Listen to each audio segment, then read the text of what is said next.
pada posa pagi ka ko ai program ko ni me Falelotu from Senituli Lotu inu wala fa ko Katoanga Foaki Faka'ilonga Faka-Ako no watolu ai wanga malungangi ko Tupou Tertiary Institute ko ko program ko ni hilia laka ko ina fa mafora to ane na yange ka ko mau tadale ni tamini ke program ko ya ahoni pa palangangi ka binis kauni Tupouto'a Ulukalala sea presenza speciale da Tonga perché da vita gloria havea programa ko ia o ahoni no Foaki ko ia ngai Faka'ilonga me certificate mo diploma ko fu tai meni kina Foaki ba mo bachelor e ane ko to ta hiwa o fu Foaki o Faka'ilonga ko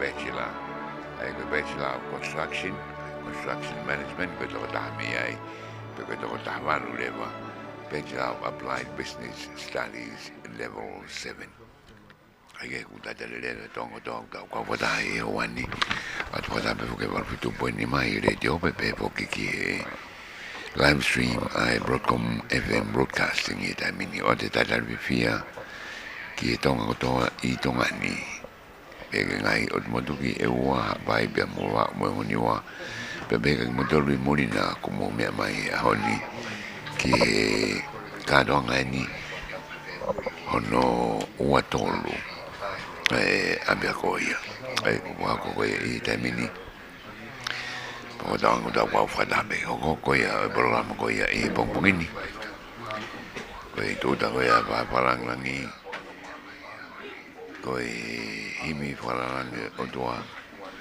Katoanga e ha ko gero do pa ai abia ko pa ka o risete nuku himi ko sione falahi ko palestina ka da Faka-Ako o TTI Falelotu sekretari lahi ai ko sira da na Tonga mo ko da ko ki ai ko Tupou ka o alfredi adiola folofola Faka-Ako e te mano veto ko tare ki tapure o va anga o corporate services e folofola mia melane fina Tonga ko abia ko business level 7 ko to Faka-Ako part-time Foaki part-time lecturer whatever pa mo fasi me kau hiwa mo tame ko ia ai abia ko o faiwa ko sabe mataere le tatari ko tare kita ko ia abia ko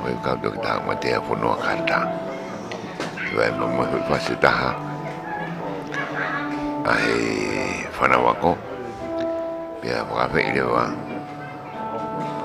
ai wa ngai kamata Foaki ngai Faka'ilonga e wa ko ia e presidente ko ai wusile na Faka-Ako do ta pare fau vai kamata ki ai abia ko ia ko School of Sports and Health Science hoko ai School of Music, School of Teaching Studies, School of Architectural Technology, School of Information Technology, School of Business ego hoko ia ngai Foaki Foaki kama o certificate o ia na dol ko ia I konga mo mo ia e mo na uma aki ai to kanga kina ko ia ai ka to regreka alo ka ngai diploma ngai level ke he pia mo mo aki au no Foaki ko ia o matai to ko bachelor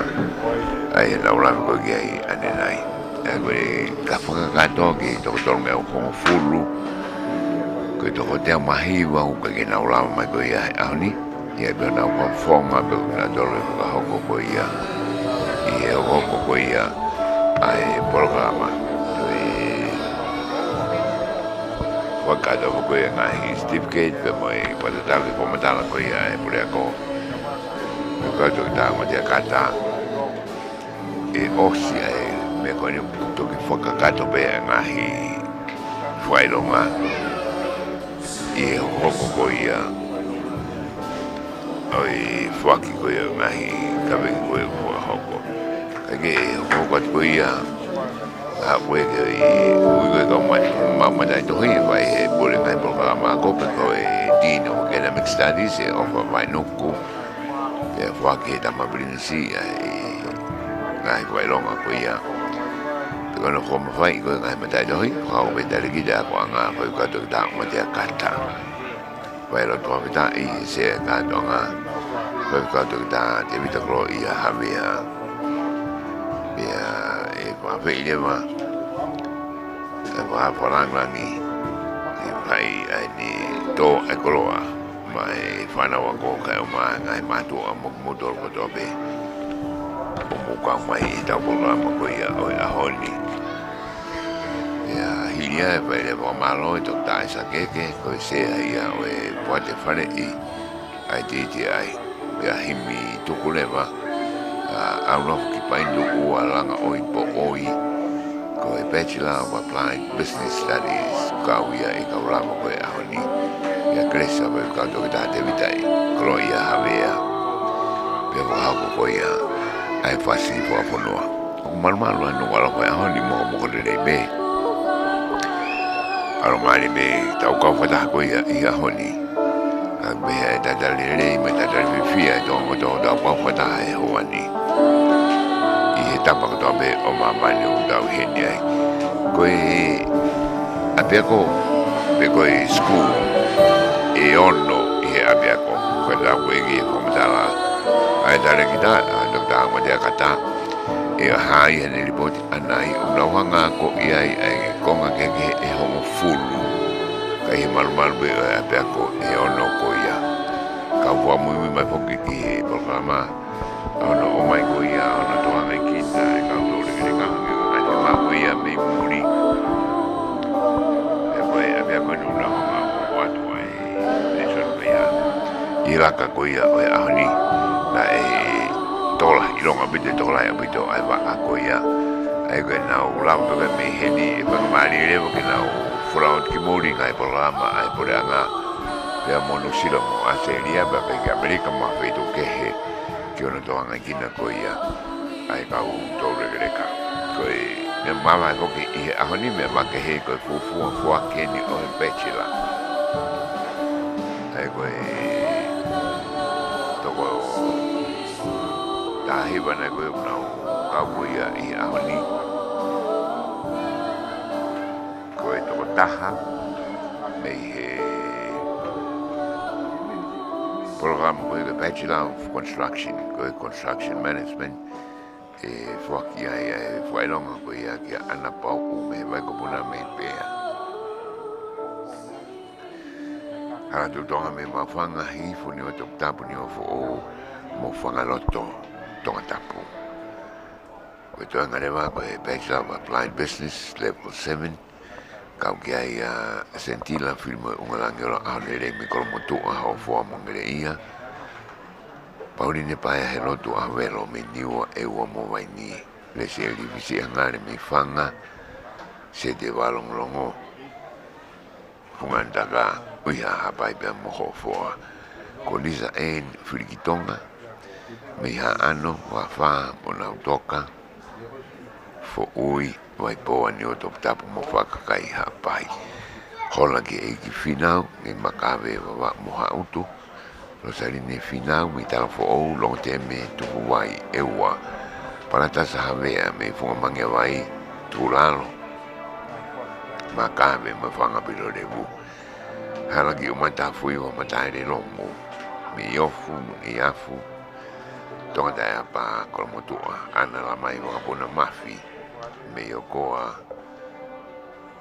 vai poa tofoa utui pe mongere ia wareti loka ka tisi pongi poltere mi Kolofo'ou Kolofo'ou molongo au no ki paindu olanga oi po oi mere matua fala leu kolovai la mohabe loto o Foaki te fare wananga o waikato sawaki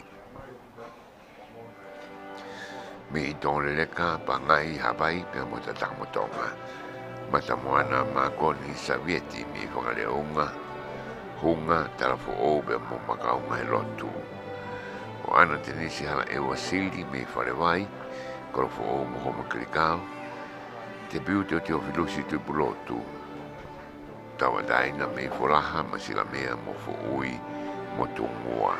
Heather Kalatiola Luisa Junior, taunauta, mi tonga mamao eua uiha, Pere toa me eso salo te mi wawau.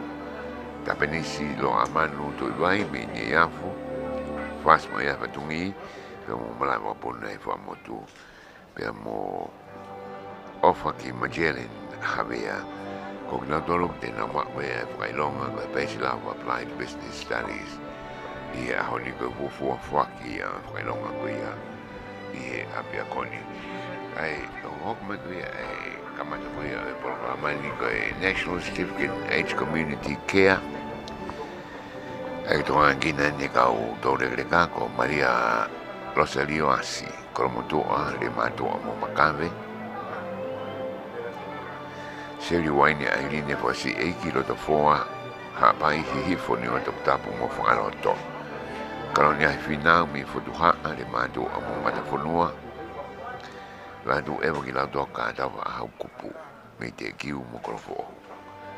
Mere laituini latai horewa latu me loto foa Kolofo'ou mo Hamelu Lotu. Anne-Marie Jessica Maringi Lele Noa me tu fuenga folaha me whanga bilo levu. Maria Teresia Loresio mi hawhewa hala lewa mongereia. Mere takua takipopa hulu me Kolofo'ou mai le tahi moto foa.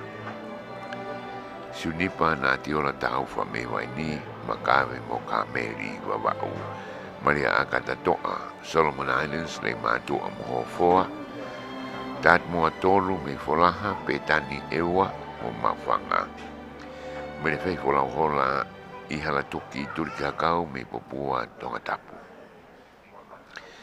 Mai mitilute, uhila me Falelotu te tamatonga mo Faka-Ako. Kona dolo e naulawa mai ko Julie Marina Koloketi Mu, Roslyn Elizabeth Helen Emily Uluave, mo soana Seini Arisi Uluave. Ko National Certificate in Aged Care level o tolu. Ana Maria de Uila Alofi ni o tapu haapai mo sopotawha. Wala singa whaapoi to foa no muka pia molongo teme. Hufanga whare a me pangai motu wa uha mokorovai. Lavinia Fifita, Fangfangu, me uiha, wharehau ni o tapu mo vai malowa wako. Linda Padni la taipeta ni fasi, me uiha mo loto foa, pia moto foa. Resili kinarea finau me holonga, tonga tapu mo nukunuku, o Falelotu kupu Kolofo'ou mo te kiu. Me dari koula lalakai, hato uha pai le matua pia moni wa fo'ou. Felicita lapu aho, ha'awhewa mo mongaone mo waini. Ana wai polo rutui tu fuenga Kolofo'ou te kiu, mere au kowi mautofu, me holonga tonga tapu mo Faka-Ako. Elizabeth Okati me Falelotu, Elizabeth N. Pentani, la paha tonga tapu. Maria Antoinette Magdalena Pentani me mawhanga mo la paha. Mila eoti po fisi me nukuleka, Kolofo'ou be mo la paha. So si ana puni mai me tawa waini mo Falelotu. Precious Courtney Serupe me Kolofo'ou alongote me mo sia ko veongo. Ana Maria Puriahe taufa tariai me te fisi mawhanga pe mo folaha. Ana funaki tatola mi afa motofoa. Karisi tori kangaha eua no muka pe mo pahu. Siro wao tufunga me yoro ua uiha be motofoa pe amoe hala tama mai waske me Faka-Ako tonga tapu la mia vailea i Falelotu mo nukunuku.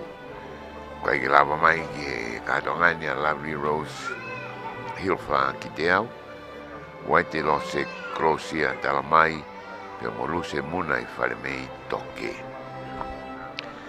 Ko Certificate in Sports Science Multi-Sector ere notu iaki me whasmea patungi, whiha kotu i mai me whasmea patungi. Advanced Diploma in Sports Science Level 6 a sau tapuna i tuwalu mo nukunuku, Johansi Pataleone V me Falelotu. Certificate in Music Level 4, Sione Lisate Fihaki me Nukunuku mo Matahau. Diploma in Music Level 5, Paura Mafi Ofakigi. Kolotoni to Ameria ki Tertiary Fifita, me Talau mo Uturei Vava Ube Mongerei Tonga Tupou. Sare Saurala Pae Rinko Fuopau. Halau Furi, Fungamisi, Mohoi. Ofaki Vaiola Langa Oi, me Niwa Fo'ou, Wafu More Matua. Walter Kuento Kumuniki Vila Matoto. Kolofo'ou, Hihifo, Pea Mo Vai Malo. Mo William Arthur Palavi, Maboya Tevolo, Kolovai, Mo Mafanga. Advanced Diploma in Music Level 6, Apakasia Feaki o Ua Tumua Hapai, Mo Pangai. Kalset Fisi Hoi, Utui, Watu'u, Pea Mo Apia, Samoa. Viritono Amnagere Lotu, Foheila, me Fakakai, Pea Mo Hatafu.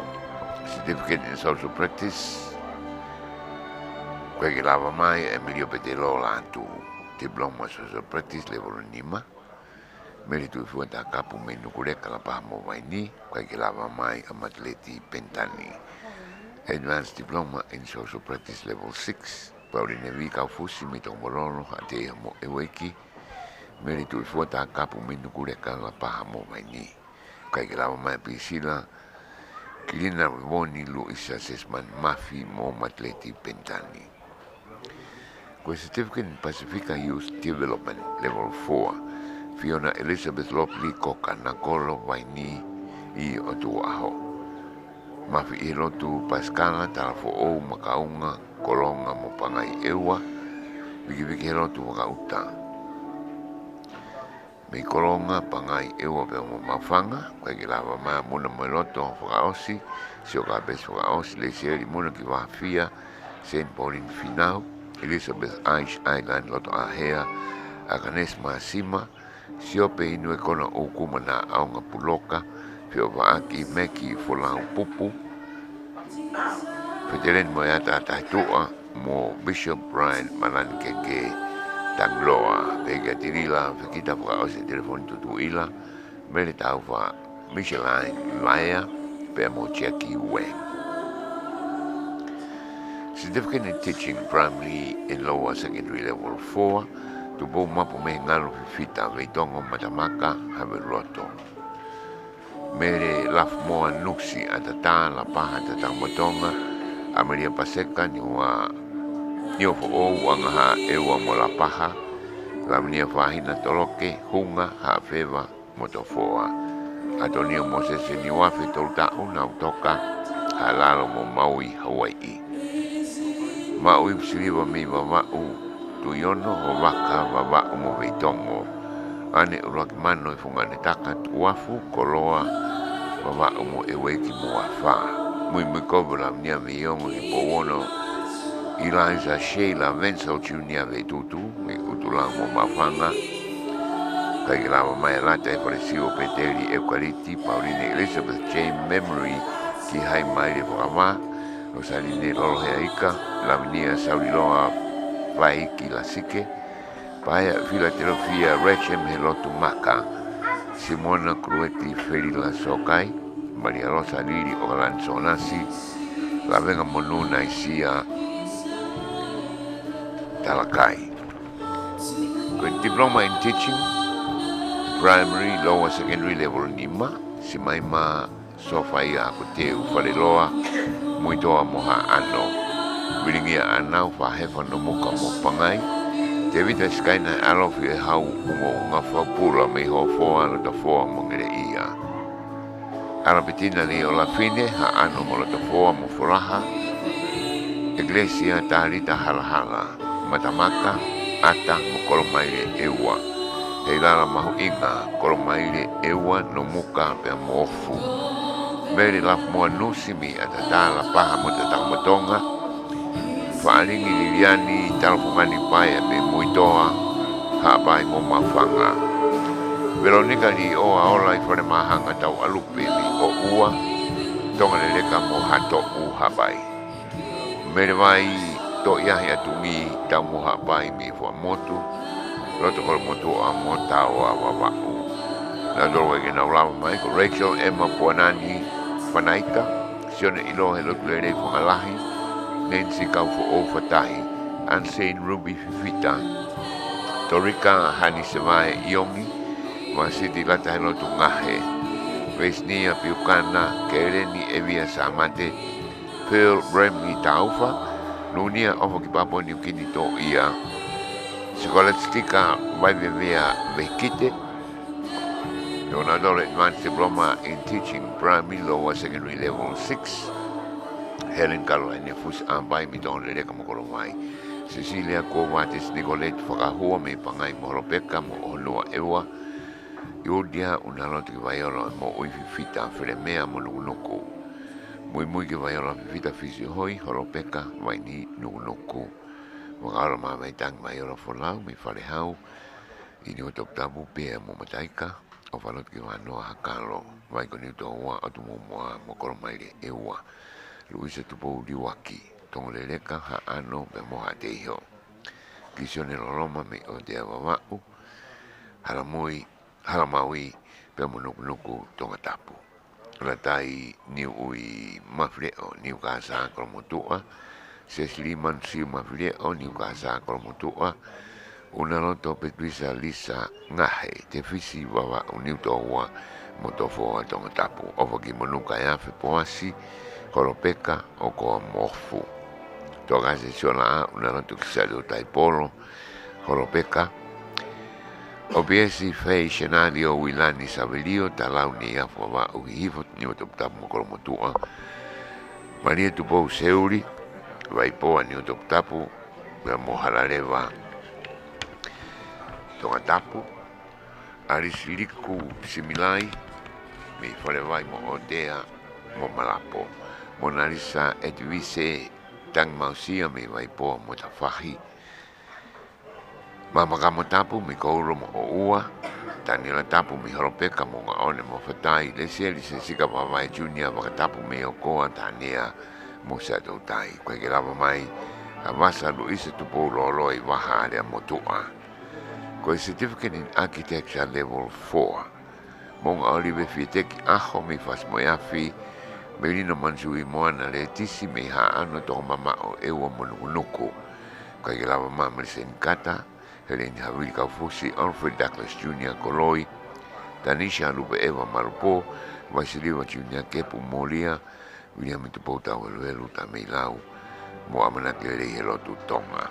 Diploma in architecture level 5. So siva aho Kolofo'ou roto foa mo halawave. Se o katame lau taim whai wa mi wha motu whalareo mo fuamisi. Mo sesu wata whiri whalea wha mi hawa tolo mo kolowai. Sulia smerit whatu me hihifo. Ni o tapu homa. Tonga tapu mo umsi. Frank Cecilia ofa ki Hawaii i whiao. Ma whanga mo nugureka. Ka huku moku ka biolani wulangi fifita me wheretoa koloa mo utungake wawau. Si mai mawhiu ki junior whilihai te tanga motonga tonga mama o ni o fo'ou mo tofoa. Ma koni visisio siwa takapu me takapu hau ma ufanga ni o tapu mo hapai. Sele te hopoate fua motu toula pe mo muka la tanoi matawai mo uilau me ni afu wa u Kolofo'ou be mo mafanga se misfunga leile kona me whalewai tawa mo talau te evita ikan la tu lolohea me te fisi long mapu mo homa krikao e tuet mafi utungake o koa Kolofo'ou tonga tapu se rivaiola mafi utungake tungua be mo te fisi hausia i moana manumua holonga matai ka mama o homa tonga tapu. Pele militoni kolonga ha ano monau toka. Makeroni paki po mare fatai tonga tapu mo matai ka baba ulo mai le tau sing falaleu mo kolonga. Lo mai le tau suletu aine. Lo mai le tau sing falaleu mo kolonga. Suletu aine tauranga fo'ou tarea uri petani ni wa fo'ou mataika wawa umo popua tonga tapu sone tu brotu tau whaao tawa mo talau be mo muka Kresita tonga ne vai mi ha feva ha to'u mo Kolofo'ou. Pai mo lo mafi tu ki akau mi fo motu makabe mo te fisi wa mau. Ko ke na lava mai a manu Faka'ilonga a kovi ino ke vai angina lupina fifita. Me li sung si I do kase sia la fifita te polo sunipa frimo hala te vita vikatoa hola ki a mata kufulau filimo urie te vita le hala ki aho finau Cristiane paia I middle moa fiwa havea leone te vitongotongo lia waa mai le finau manu o sione Moelika ofa Daniela te wakitane o kolo a wano pangai Linet Sifa Jennifer Emeline Tatiana telefoni Josefo Teniko Tonga Solomoni Gravia Tuyaki Ellen Walker takamo e kospeli uringa holo Mosese Amelari Wahai mo tangatala ke pa vea kamata ko ke tabo lama kamata ke laka ko ia me mui me mata ko ia Falelotu e Faka-Ako na doro na ma Faka'ilonga pepe ke kau Faka-Ako ko advanced diploma in architecture level 1 sione fanganuku muito ano Milani faula hoko hunga moro mapu at mo fui mano falewai aloi talau ne yafu Susana le kina ki orlan funaki ulungake pe mo pahu asnate te kina ki fatmanongi fusi me oia mola paha ana tai paleta singa heft mi koulo ha ano motofoa Katalina ofa kolotau ho foa fatai motokomololo Samuela Faivalu tau tui fai wahala tu mina muka alo italau more matua kone tlawaki tonga mama au petani ewa Kolofo'ou pe mo vatu'u tangtau malu ifonua I London lo seri mi long mapu tona gware seri vaiola mafi utungake tungua mo te fisi sione saurala am te iasi mano pangai pea tonga tapu filemea sunia tu inea mohenoa tungua pe mo hateiho Daniela furia kichunia pa ngolo fanga pai mata fonu mo to mololo lo mai le tau sing Falaleu mo kolonga Chena Ray Junior tai mi Kolofo'ou ma fanga mo fas mo yafi atungi langinunu I palani te kari TV mi Kolofo'ou fas mo yafi o langinunu I palani kari opasi sunipa havea TV mi Kolofo'ou fas mo yafi atungi Romano manuate vaila tonata hafeva ato utofoa kolonga timote tuyono tuuta ki holonga baba musopo tafa musomera tatafu aitaki minumuka eso maafu mo uya pai kai ke lama David Bryan fetokai tu akvale le havea pe mo Maria Patiola wahe Katoanga koe na duro ngai ngako ta ai fafang ai koe kamata ni laka ko kamata ke metabaki ko ia Fakatoke lau ko ia oe ai koe kamata mai na uranga he tamini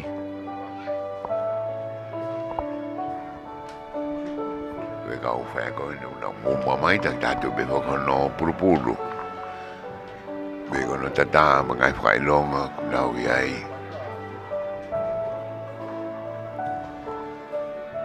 Kabili peno ko alo tamini ki mo Ange koe kau whai ako ni kau wakai poke apea ko Ange ako ki apea ko si ono area ka kutoko lahi au bito koe lawe koe ane nai toko tolungia u hongo fulu o ko Foaki koe he ani kau me toko te au mahiwa koe ke nau lawa mai ka koe mo me foke kau whai ako e koe lawe pe toki hoko mai lewa ai whanau ako e nau lawa peki mo a whapapa ki whaparangrang ki o ahoni Pinis kauni Tupouto'a Ulukalala pepe foki ki sea o ahoni kai presene sa susana takatai na Tonga pe kau toki tate vita kroa ia havea Faka-Ako te e Faka-Ako. Tu naukani uri. Be foka na tata ka toki keke ak be foka ai abe ko lanu keke ko ya u abe ko. Ai ko sai lan ko la ko asai lanu waleti. Ko lan bulu ka ko ha ai abe ko hanga ko na toki lawa tu. Ke to be foka na tol ko ya ko. Na ko ma ko ya ka lo donga ko ya la ka.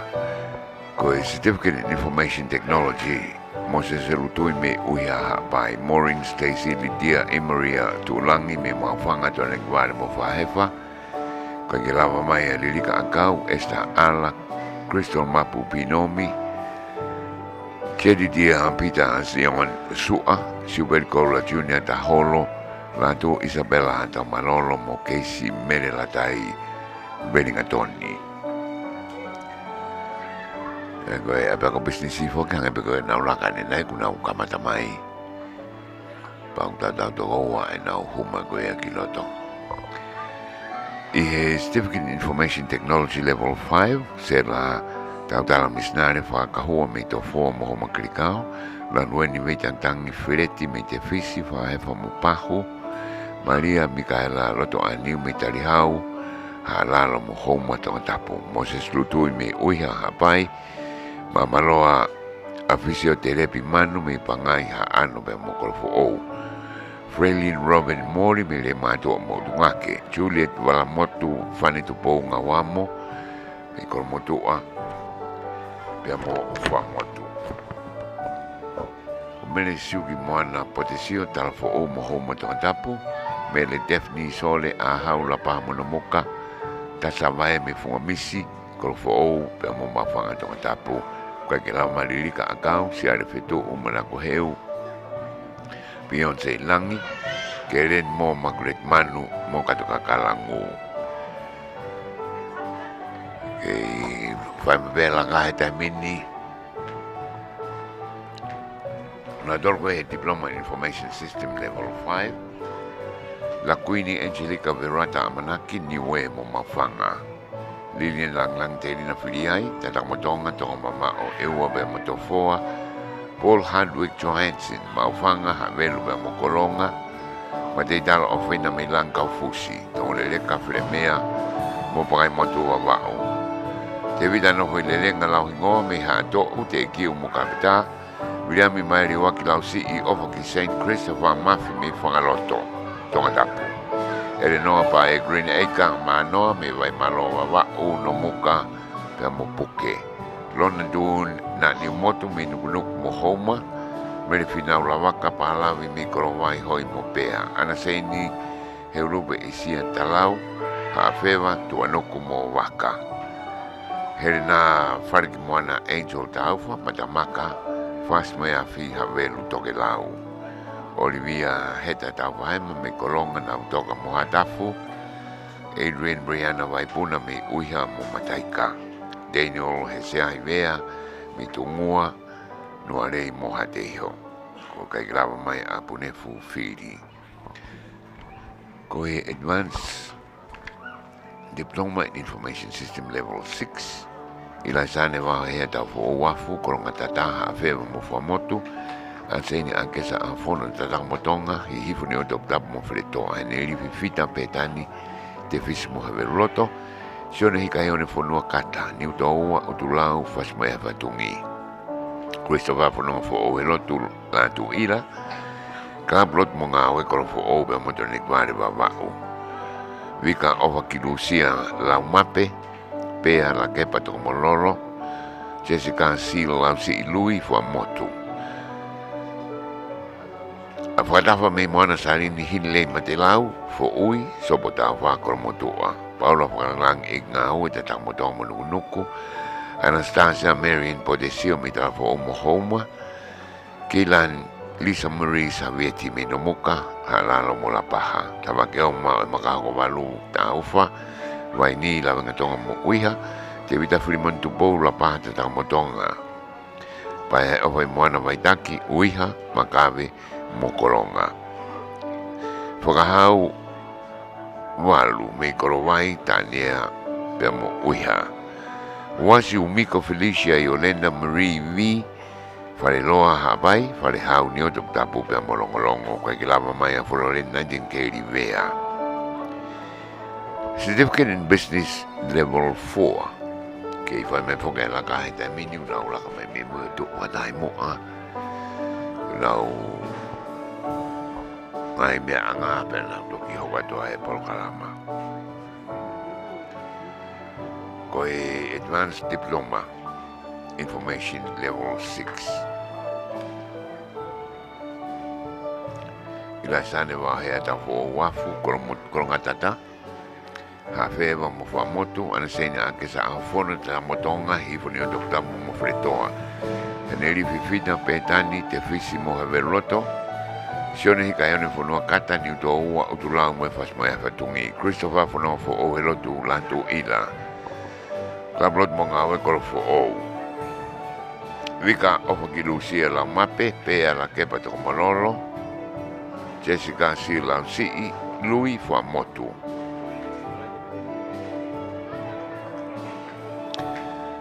Koe certificate in business level 4. Koe ke lava mai akina dor koe ni ka kunau ma Faka'ilonga merita mo hi ofa huakau. Pepe helo se mahina mo meleane shonte o matai Tonga.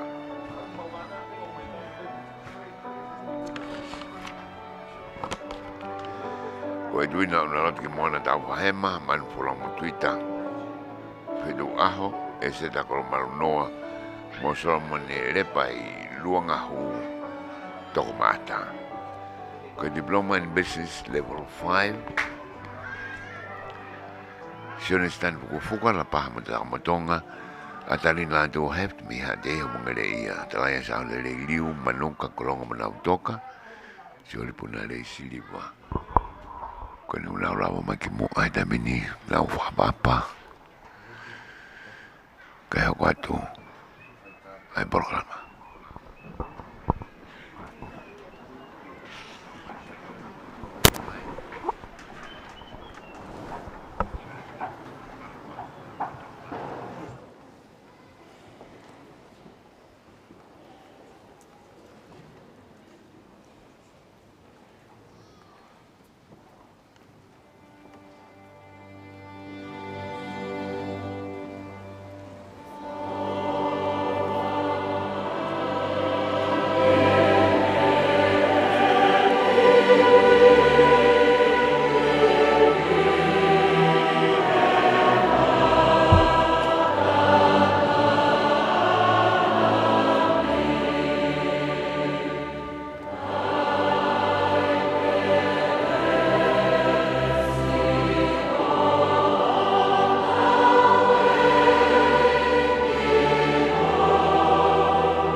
Ka koe poto mei olunga, ko honoanga tu umua koe maa.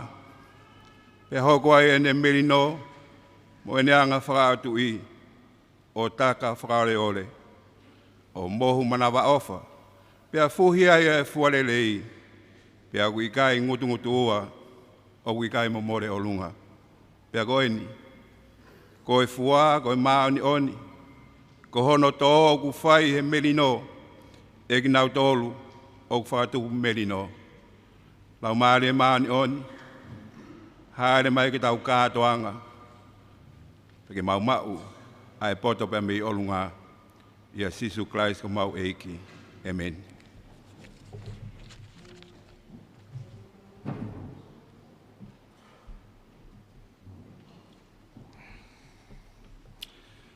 Koe rua ke o himi, Katoanga whawhida, mo whakalangi, ako anga maalungang ko Tupou, wafe o fulu mātoluni. Ono ngeau mo ni mango fulu mahiwa o himi, ono ni mahiwa ke tau hiwa, ko apasia. Tala tuku whahalo ne hai e wholofola, ka mataanga e poto, apasia ki o tua.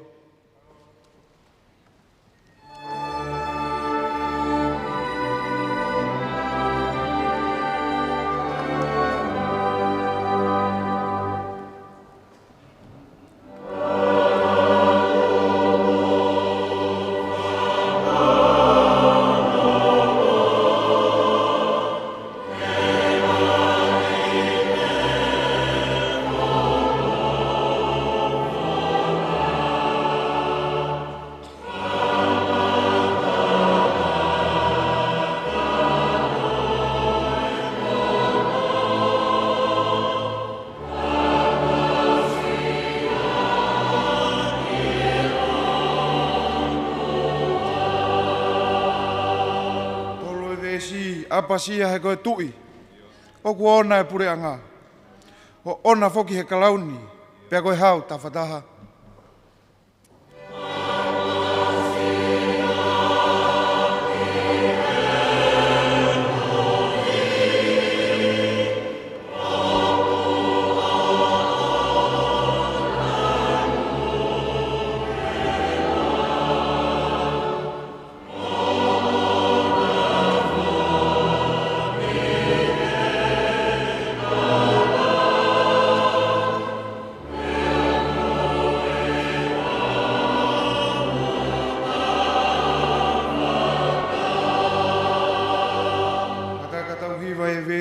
Si. Apasia he koe alo, nā ne whai ho whakatau. Apasia he koe tau kapo, pia koe lau maari e tapu.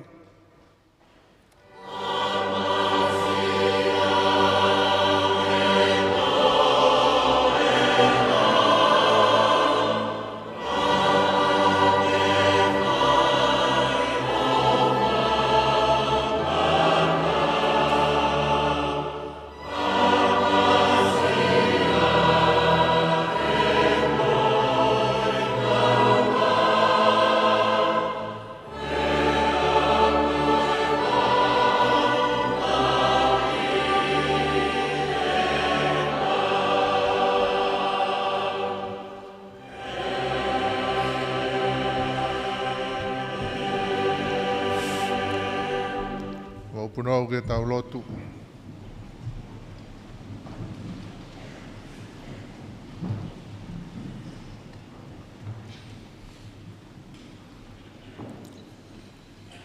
O tua mafi mo tae ngata. Maurea mo saame o aho, mau fia. Ke kau i he lea whakamalo ki ho a fio. Pea mo a au, ho ngahi ngau e whakaofo. Koe mau ngau e tūki mua pe ia. Ki mau tala noa, i he malo o e a Fiona. Ke kua whai me alalahi ai a Fiona, ma mau tolu. Ia ku mau fie ai, ia ku mo oni. Koe tūtai o e universi, koe ngā au e pe ia ai a Fiona. Lea e whetū i langi e, matangi mo e ao. Whahinga manu furi pe, ngāhi a kau he wao. Whetara aki, ngeia, langi o a fia. Ia whiawhia i ki mautolu, whahinga e tangata. Mone puna ke kane awhi o mau erelo, si anoa ia ke mau hapai o whamaro. Koe ngāhi ngā ue ai a Fiona, o ku whakatumu ai tangata. Pea koe uhinga be ia, o tau mamao, taimahakurea ho a fio. He ka whai e a Fiona ha mea, pea ku ofo mo whakatumu ai tangata. tuku e mau a au e ngahi ngā ue ai a Fiona. Te mau a fungi, te mau wha a pore ai. Ke mau nofo whakalau lotoa e ngahi ngā ue ai a Fiona. Te mau holo ki lalo whakaapa atu eiki, whawhetai e ngā ue. Mau apasia ki ho a Fio, moni e unake ko mau same ai. Ka mataanga o e poto ko e apasia ki ho a Fio. Mau whamara atu e ki ho tuke mau inasi e Katoanga whiwhia o e aho. Ala maari e lei sea e Katoanga ko e tangata e ki president o e siasi konferenisi o whamalu ai ngā ue kotoa pēa e siasi. Kawai mo e potu ngā ue ako mo e ako maurunga ange ko Tupou. Mau Katoanga whiwhia ai he aho koe. Whawhitai e whakalau maari e whakalangilangi o e aho tama pirinisi hoko. Mea heni ke whakalangilangi ngā ue koeni. Ngā ue na e tofa harape me mua. Rak whaabe mo e whare o haa mo he ofo. Tūhoro aki mai he ngāhi konga. Ua tolu mo e whaa. Ko e ono o eni. Mau kau kotoa pe eiki ke hapai atu. Whawhetai pe mo i whamaro. Mau whamaro atu he ngā ue whai he tare ki tā ka uma ni kau ngā ue. Sea o e poate ka uma e poate kunau whare i mo tataki ai ngā ue angani. E ngā he mea kotoa pe eiki mau Lotu hapai atu e Ulukalala e aho. Eiki tāpua ki mai. Tau Katoanga pa mo e a Fiona. E tuke mau whiwhia, tuka mau tolo e whiwhia. Whiwhia e tare kita mo ni kau ngā ue. Whiwhia e president mo siasi. Whawharangilangi mo whare o haa mo he ofu. Whiwhia e whanau ako, kau tauhi whanau en. Kau maa ngahi kāinga kotoa pe. Eik, tuke a mau tolo e whiwhia. Gloria mo i langilangi. A Fiona mau ai pe ia. E wafa e tamai, pia mo i aro, mo i lamari maa ni on. Amen.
Urake wholofola e pongpongini.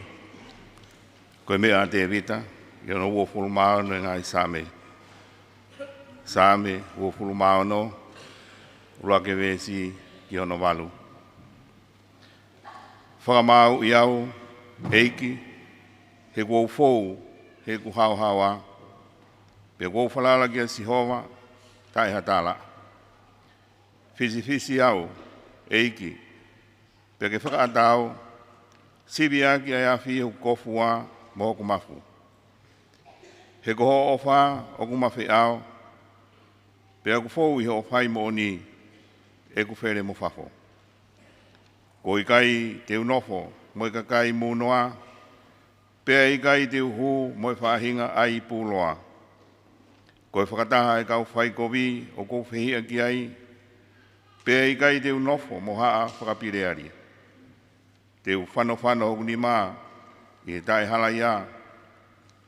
Kau alu takai eiki ki ho orita, ke ukau i he rea whakamalo, mo a au ho ngāhi ngā ue whakaufo.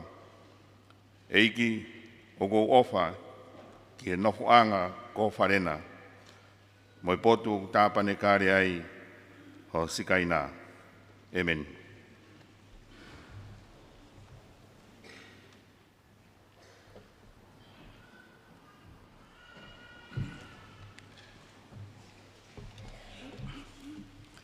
Ko noua o e wholofola, e lauma e tau Katoanga i he pongpongini. O kuhaia i he ko speri hono tohi e mātiu. Te ukamata laumi hono walu o e wahe. Te ukamata laumi hono fulma wha o e vesi ki hono hono fulma fitu. Mātiu wahe walu, vesi ta wha ki he ta fitu. Ai au pe hono whakalea. Pea i e hu a sisu ki he whare o pita. Nane ilo ai whae hono waifi. O kutokoto, kua puke i he mofi. Pea ne ala ki hono nima, pea mahui ai mofi me he whewhine, pea ne tuu o tauhi ki a sisu. Pea kua e fiafi, nānau oange ki a te ia, ai toko lahi nai āwea. O ne kapusi ai ngai whaahi ke he, aki halea pe. Pea ne whakamo ui, mo ki tau tolu kotoa pe, na e puke. Koe uhi, ke whakamo oni, ki he mea na e wholofola aki, ia aisea koe palofita o pehe. Nā ne to'o e ia e tau ngahi vai vai, mo ne fua e tau ngahi mahaki. Amen.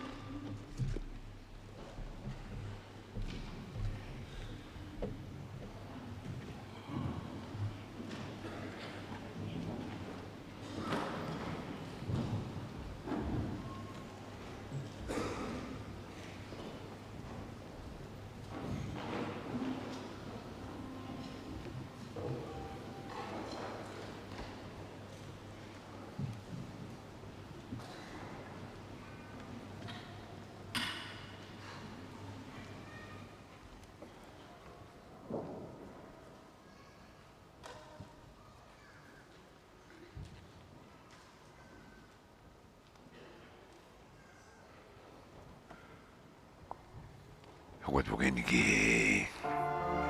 Kauhioma Ogetraga TTI. Great I am. Holy, holy, holy.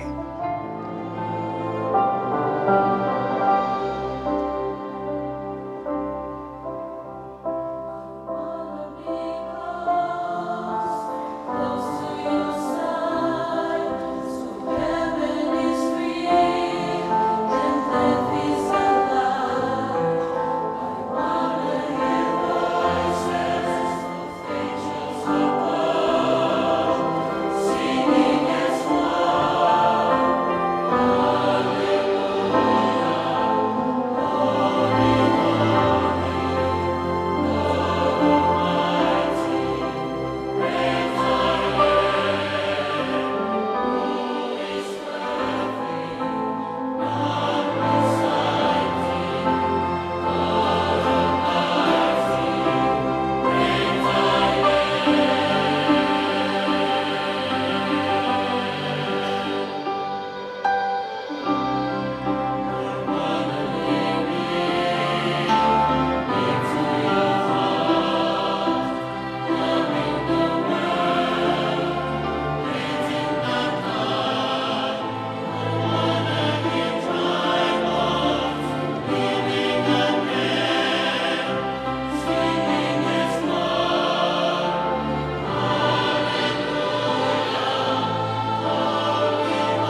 sia o tua na tau lotonga. Tap mo e Falelotu Senituli, ko whakatapui ke whai e tau lotu whawhetai ki o tau otua.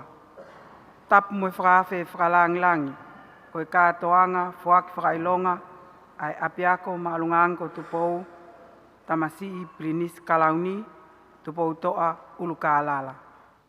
Tap mo e sea o e Katoangani, tangata ek Palestini o e siasi, whaiwhekau toke tā te vita koloa ia havea. Pea kou kole ke uhuwhanga atu he ngahi whakatapu o whakatapua he Falelotu Senitulini.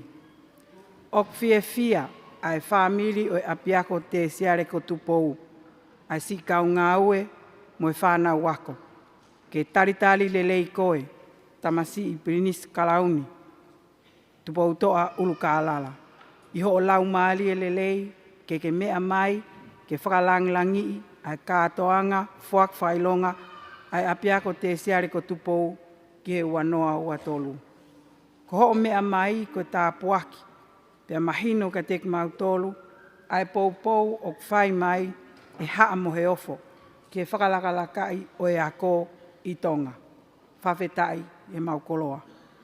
O mautaritai lelei whokoe tangata ek Palestini o e siasi, whaiwhekau to e tā, te vita koloa ia havea. Ko hui ko o loto lelei ke mau ai whatongia sea, ke Katoanga, ai sias wesriana tau ataina o Tonga, ka ko ene ako anga, ko e Apiako Tertiary ko Tupou.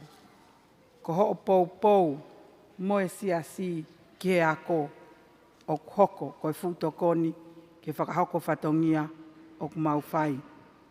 O mau taritali lelei ai hou eiki, mo haa matapule o e whonua o mau mea hen. O mau taritali lelei fok ai tangata eiki sekeritai lahi o e siasi, alfilet atiola, pehe ki he Palestiniako, whaiwhekau toke tā pāle whau, pehe ki he sea o e puate whale i ako anga, toke tā ai sake eke, ka koe whakafufonga whale alea tonga tapunima. Toko ni sea vika fusma alohi, mo e kotoa o e kau me mipa o e puate whale i a TTI. O mau taitai lelei ki mau tolu a hau ek me mipa o e komit konferenisi, mo e komiti ako ai siasi. O mau taitai lelei foki ak mau kotoa pe a ngahi mātua, mo e kau tauhi whanau, mo e kau aahi kotoa pe, ko mau mea mai ke tau Katoanga, Foaki Faka'ilonga, o e ua noa, ua tolu, ki he Falelotu Senitulini. I atu usite, noa wha o me tāhiwa hiwa. Nai hā elea e la a ko unga whonua, tamatu i ko Tupou wha. Ai kele, o e Apiako maalunga ko Tupou, aia o iloa ko e Apiako maalunga Ange ko Tupou, pe ko e Apiako Tertiary ko Tupou, he lolotonga ni. Ke hufi ai proklama ako fo'ou, aia ko e senta ki he ako pisnisi mo e kompiuta. Ko e pule ako, ko alfilet atiola, aia ko e sekretari lahi o e sias he ahoni. Pena e sea i he poate whalei o e proklama ako fo'ouni, a toke tā ai sake eke, aia o kei lolotonga sea i he poate akoni. Nei whai ako he proklama fo'ou ko e ni ai whaiwhekau ko e tuate manofetoa, whaiwhekau lonsen okus ko ne si pekia, mo whaiwhekau te vita mone, o ne whaiwhekau i Australia. I he le soni tautohi pe ko e accounting. Nei whai ako saia tūlua, ko e pule pisnisi he business data line, mo e tamai o eiko sem taufa ko ne toksi pekia he le soni computer. Nai kau mai me pate whale i a vika waka fusmalo, o whai ako i a lesoni management. Pea ko e tamai o ek papalangi ko Paul Ingman na e coordinator mo whai ako i a lesoni communication. Na e ngāue whakasekeritari lewa a sosina moala ke proklama fo'oun. I he ua noa taha, hiri ia e tau e ua. Na e Foaki ai i he fuafua Katoanga Foaki Faka'ilonga ai proklama ako fo'ouni, ai Faka'ilonga ako New Zealand Diploma in Business ke toko nima. O mo ua ai ako angani ke ngahi hingoa ko e ni, na aku lawe ki ai. Pea moki nau tolu ko toa pē, na ikai ke ui atu, ka nā nau mui aki ai whatongia Faka'Ako, moe me mipa i he poa te, he ngāhi tau ki mua o Ako Angani. Tuku ke tai hā mai, ke ne whai au nau whakakoloa, koe uhi, koe ngāwe mateaki, nā nau whakahoko, me he tua pui pui. Koe aho ni tama pilinisi kalauni Tupouto'a Ulukalala. Hili e tau eni e uong fulu mawha, me he whakotu e ki Faka-Ako e siasi. E Foaki ai,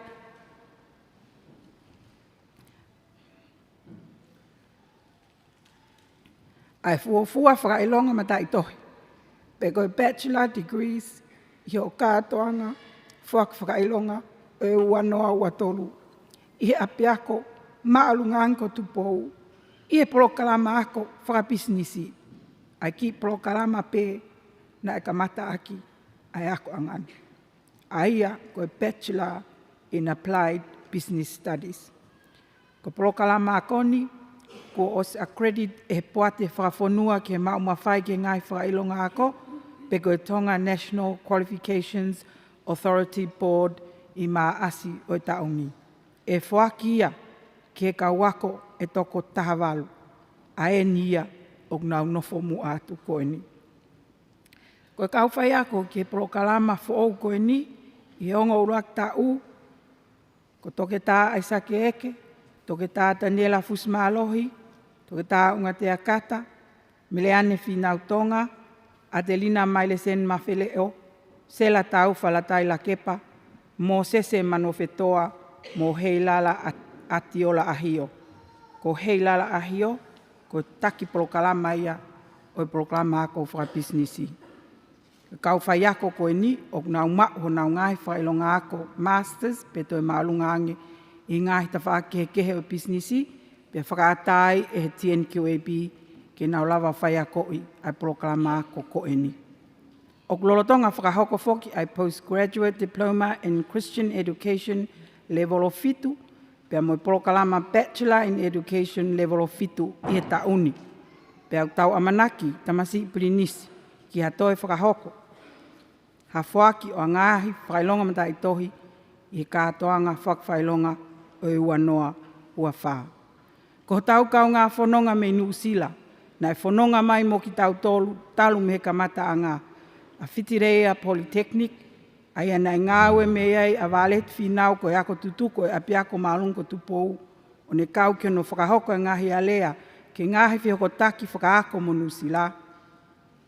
Ko Whitireia pe eni, na ane tokoni mai ke no whatu o whakahoko o prokalama Bachelor in Applied Business Studies. Kahili ai ako e whanauni o whihoko atu i Nusila, e lava ni ihi ko i kuna o hoko atu ai pe ke prokalama Postgraduate Diploma, pe ko e Masters i Whitireia pe ko Well Tech, he ko whatahai ai ongo ako ko e ni. Ko tānaki mai Foaki a ngahi ako anga i Nusila kehe o whengawe aki, pe moe api ako Tertiary ko Tupou. O hoko atu Foaki ai toko lahi o ka wako teknolosia o tāma pe ke Unitech, pe ako Foaki ai e Faka'ilonga matai tohi o toko tahana e ako i TTI, he Ako Architectural Technology, pe whakaosi ki Unitech, ai ono Bachelor of Construction Management i he Katoanga Faka'ilonga o e ahoni.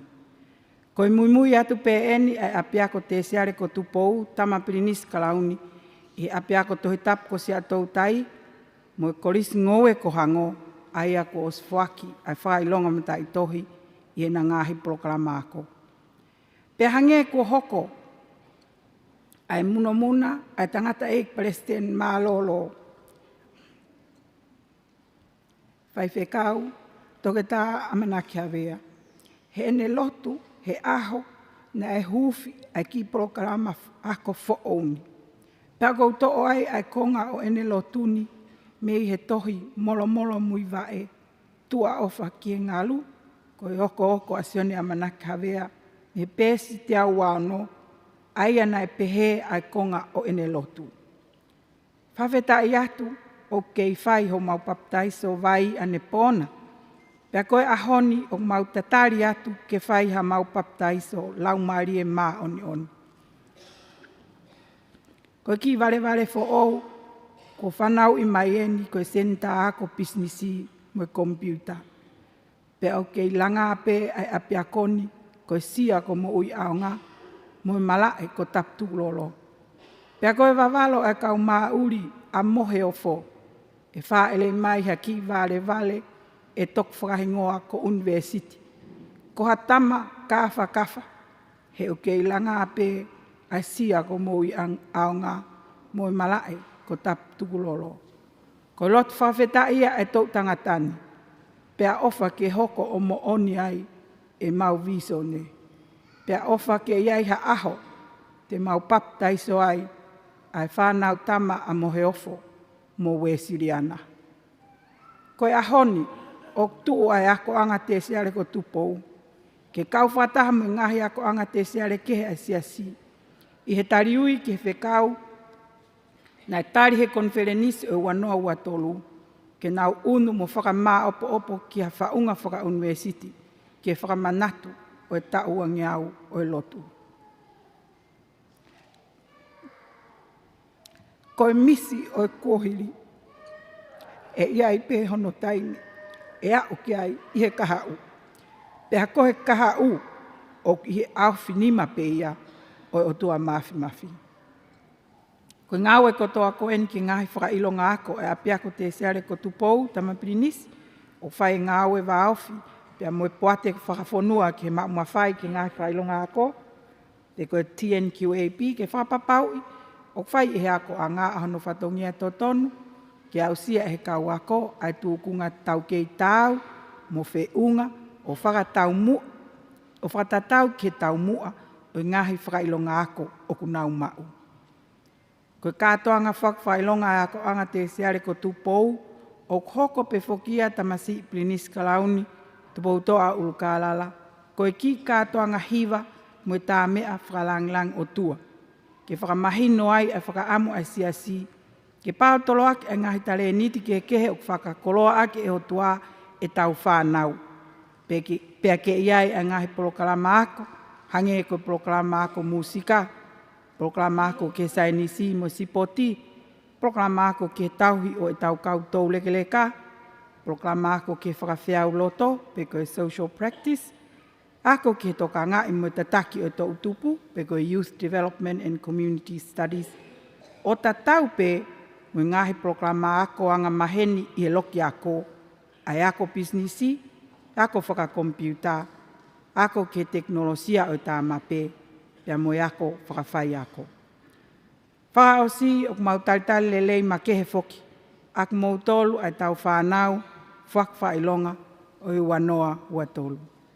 Koe ahoni ko mou pia koe lauia e poto me karisi ko Aristotolo. The roots of education are bitter, but the fruit is sweet. Koe aka o e ako o kukona, ka kohono ngahi fua o kmerie. Tawange ko mou moui, o ikai ko mou ilo, pe ko mou tau kei, ka ko mou moui e hoko o hange koe lau e latina, utilis vitas. Koe ngahi mo ui o aonga mo melie I he loto whare ho mo whanga ki whamiri, I ho mo ngahi siasi, pia mo tau ki whanua masiva ka Tonga. Tawangi mo o tua ke tau mauha Katoanga Faka'ilonga, o whonu he keresi mo e fia ai eiki, lewe whakahohaa mo tua o whātu.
Tapa mo e awhio e tau mafi.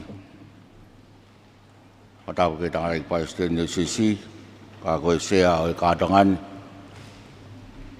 Patau ke tama Brinis hoko, Brinis Tupouto'a Ulukalala. Koe whakawhalangilangi e Katoanga hono ufu mātolu. Ai apea ko malungangi ko TTI. Tau ke talegita o e apea ko, pe ko kole ke ufanga te tau katap ko topi ko whai. Pata ke Faka-Ako ki whatongia koe ni. Katulo watu ko tampitisi kalauni, Tupouto'a Ulukalala. Ko whawhonga heni ai potunga e ako ai Church Kusina tau taina Tonga. Pea moe api ako maalungange ko Tupou. Ai kore whamole mole ke wheitu una. Ke lau maare rei o Foaki ange ngai Faka'ilonga Faka-Ako. O e kauako koe ni. Ko nau i kunai, e ngā i polokala māko, kotoa, Foaki e Katoanga i e wafe mau atolu. Ko ngā hingoa e Foaki e ngā i Faka'ilonga Faka-Ako ni. Ko tari kotoa ea, pea whakaata e poate wharei a ko ngani. Be ke poate whawhonua mo mawhai ke ngā i toi whamoni ako. Ae ko wiloa ko Tonga National Qualification Authority Board ke Foaki he Katoanga i he wafe mau atolu. Ko ofala e mutala monu le vai malanga o tau atu.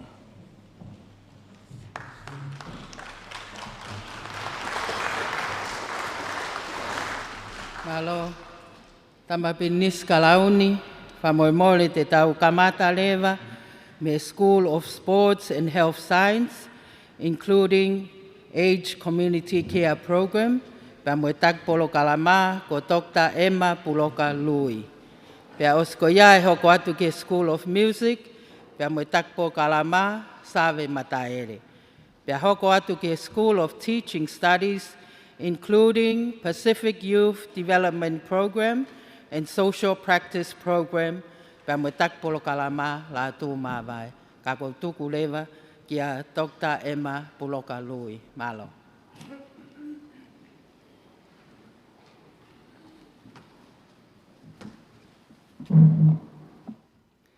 Ko ki nau tolu eni, kua nau i kunai, ai Faka'ilonga i he polo kalama ako, National Certificate in Aged Community Care. Malia lo salio asi, me Kolofo'ou lei matua pia mo makawe wawao. Seli waine ailine whakasi eiki, me loto foa hapai, hihifo niwa top tapu, o whanga loto tonga tapu. Kaloniahi finau, me fotuhaa, lei matua pia mo matafonua. Latu ewa ki lautoka a tau whaahau kupu, me te e kiu pia mo Kolofo'ou.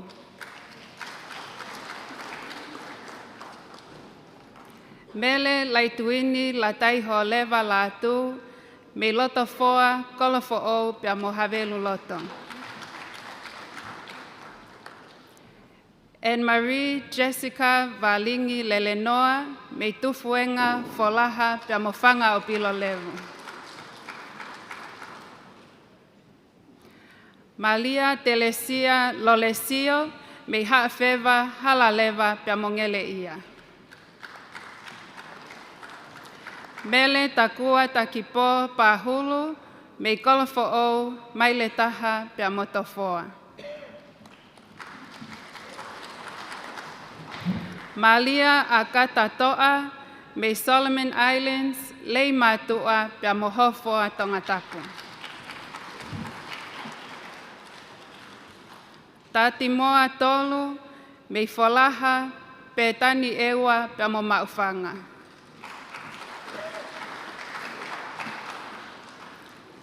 Melefehi folauhola i halatuki tuliki hakau, me popua tonga tapu. Mai miti lute uhila me havelu loto tataka mo Tonga pia mo pele hake.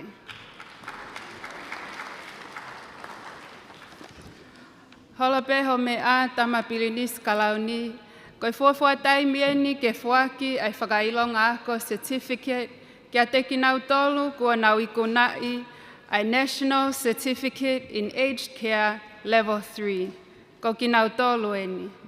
Ana malia te wila a lofi me niwa top tapu haapai mo sopu o tau whahau. Wola singa whaapoi me tofoa no muka haapai pia molongo teme. Hufanga fale awha me pangai motu vavau haa wakatolo pia mokolo vai. Lavinia fifita fangfangu me uiha haapai fale hau niwa top tapu pia mo vai malo vavau. Linda partni lata ipetani fasi me uiha pia mo loto foa haapai to foa tonga tapu. Lesieli kina lea finau me holonga tonga tapu pia mo nuku tonga tapu. Ofa he lotu kupu me Kolofo'ou pia mo TTI tonga tapu. Me tali goula lalakai me hatou haapai lei matu avavau pia mo niwa fo'ou. Felista lapu aho me haafewa pia mo mounga one haapai mo vaini tonga tapu. Ana vaipolo lutui me tufuenga Kolomotua pia mo TTI. Mele au kovi mautofu me holonga pia mo pele hake.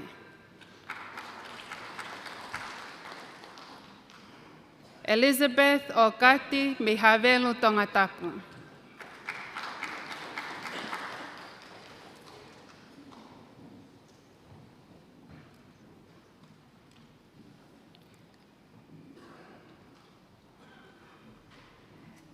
Elizabeth Ann Pentani me lapaha tonga tapu.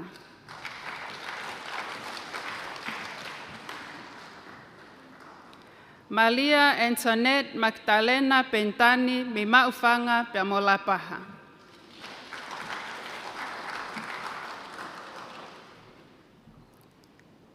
Milayoti Puafisi me nukuleka Talafo'ou pia mo lapaha.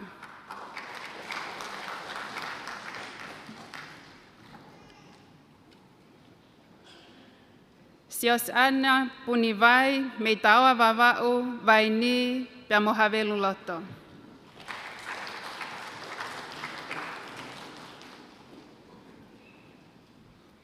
Precious Courtney Selupe me Kolomotua longolongo pia mo sia koveyongo.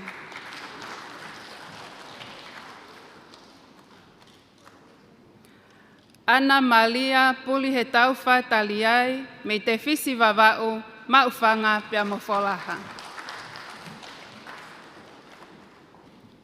Ana funaki tātola me awha pia mo tofoa.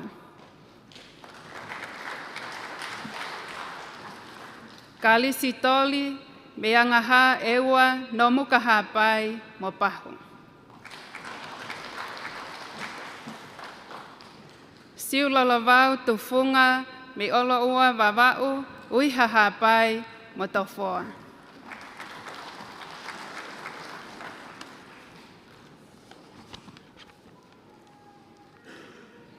Ko kina ua eni kua na ikunai ai polkalama ako Certificate in Sports Science Multi-Sector Level 4.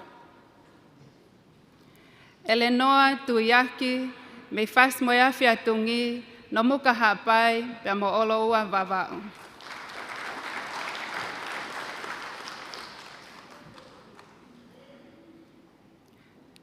Fe hoko tuivai pia me fas moyafi atungi tonga leleka hapai mo tataka mo Tonga.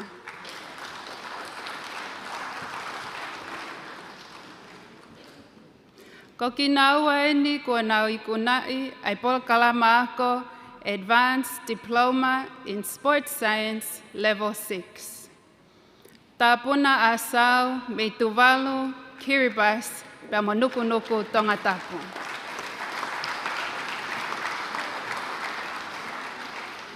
Johansi Pataleone vi me Falelotu mo hateiho Tonga tapu.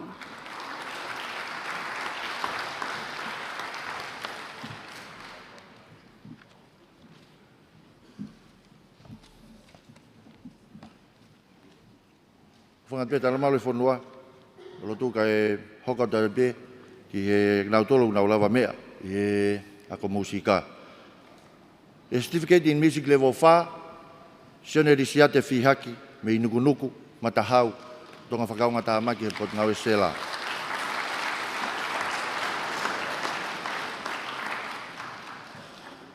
Diploma in Music Level 5, Paula Mafi, ofa ki kolotoni, tua meria ki Tertiary fifita, me I talau, o turei wawau, ngere ia tonga tapu.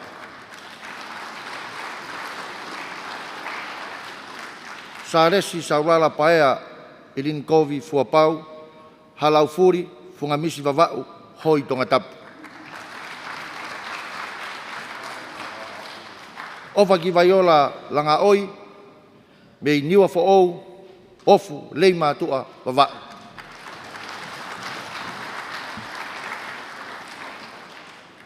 Worda Kwendo Kumuni ki Vila, Matoto, me I Kolofo'ou tonga tapu, hi hifo hapai, vai malo wawau.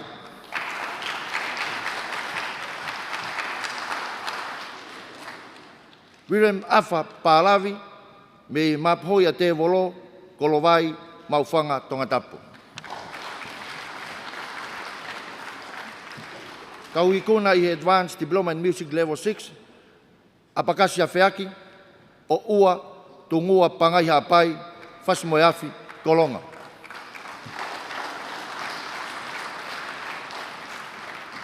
Kau set fisi hoi, utui, wātuu, apia Samoa.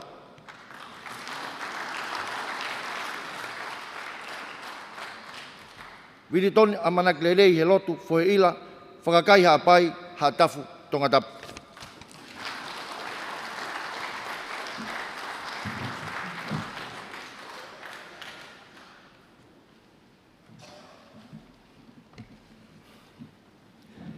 Ko toko ua eni ko na ikuna ai ngai Faka'ilonga ako I Ulukalala ako Social Practice.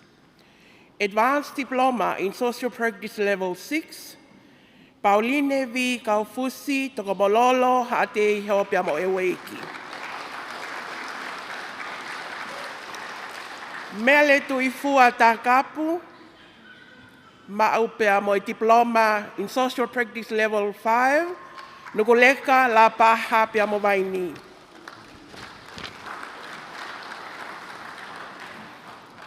Ko kinau tolu eni ko nau ikuna ai ngahi Faka'ilonga ako I School of Pacifica Youth Development. Certificate in Pacifica Youth Development Level 4. Fiona Elizabeth Lopley Koka na kolo vaini I o tukua aho. Mafi I he Lotu Paskala, koe whafofonga, tala fo'ou pia mo makaunga tonga tapu. Viki viki he Lotu Faka'uta, me I kolonga, pangai eua pia mo mawhanga. Ko ki nau tolu eni, ko nau ikuna ai ngahi Faka'ilonga ako, Faka-Ako I he School of Teaching, pe koe ako whakawhai ako. Certificate in Teaching, Primary and Lower Secondary, Level 4. Tupou, mapu me he ngalo fifita, vei tongo, maka wawau, pa mo Falelotu tonga tapu. Amelia Paseka, niwa fo'ou, wangaha eua, pia mo lapaha tonga tapu. Lamnia whahina toloke, hunga wawau, hawhewa hapai, pia mo tofoa tonga tapu. Atonio mo se niwa fu toluta'u. Na vutoka halalo pia mo Maui Hawaii. Ma'u I pusiliva mei vava'u tuiono. O waka vava'u pia mo veitongo. Ane uluak mano I funga o ne taka tuku afu. Ko loa vava'u e waiki pia mo awha tonga tapu.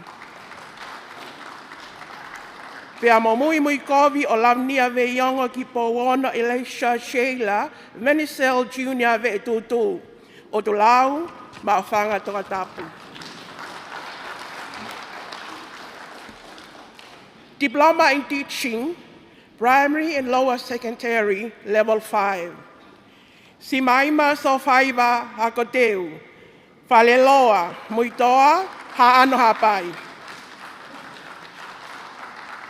Vilingia anau, whahefa no muka hapai, pia mo pangai eua. Te vita si kaina he alofi o hau unga whaupula. Ho foa, loto foa haapai, ngale ia tonga tapu. Ala petina leo la fine, ha ano, loto foa haapai, polaha tonga tapu. Eklesia talita halahala, matamaka, ata, kolomaile eua. Hei lala maho inga, kolomaile eua, no muka haapai pia moofu vava'u. Mele laf moa nusi, ma'u pia mo ene certificate level 4, atata la paha, tataka motonga tonga tapu. Fa'alingi Liliani talafungani paea. Moitoa hapai maafanga tonga tapu. Veronica Lioa ola I fale mahanga tau alupe o ua tonga leleka pia mo to'u hapai. Me le vai to yahi atungi tau mo hapai. Fua motu, loto Kolofo'ou pia mo tau a vava'u. Ko kinautoa Advanced Diploma in Teaching, Primary and Lower Secondary School, Level 6. Heleni kalolaine fus apai, tonga leleka pia mo kolovai tonga tapu. Cecilia, kuovati si Nicolette Faka'Ako, pangai holopeka hapai, pia mo honua eua. Iwotia una loto ki vaiola o e mo oi fifita. Pele mea hapai, nuku tonga tapu. Mui ki vaiola fifita fisi hoi, holopeka hapai, vai ni pia mo nuku tonga tapu. Wakaola ma vai tangi I vaiola folau. Palihau niua top tapu, pia mo matai ka tonga tapu. O whaloto ki wahanoa hakalo, vai ko niutoa o tumu o mua pia mo kolomaile eua. Luisa Tupou liwaki, tonga leleka, hapai, haano hapai, pia mo hate ho tonga tapu.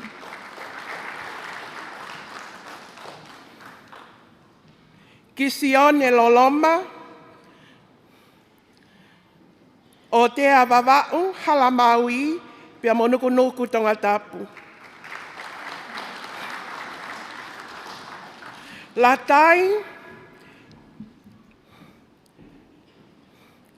Latai ni ui mafileo, ni ukasa Kolofo'ou. Cecily mansiu mafileo, ni ukasa Kolofo'ou.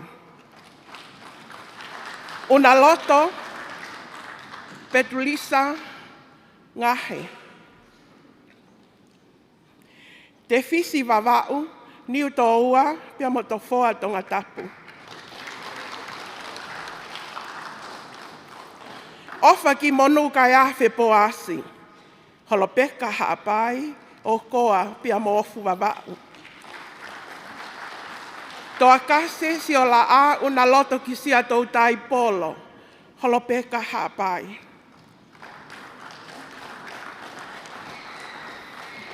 Opiesi fei shanalia uilani savelio.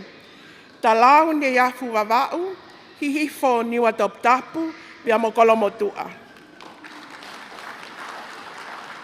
Malia Tupou se lui, vai poa niwa toptapu, pia mo halaleva tonga tapu.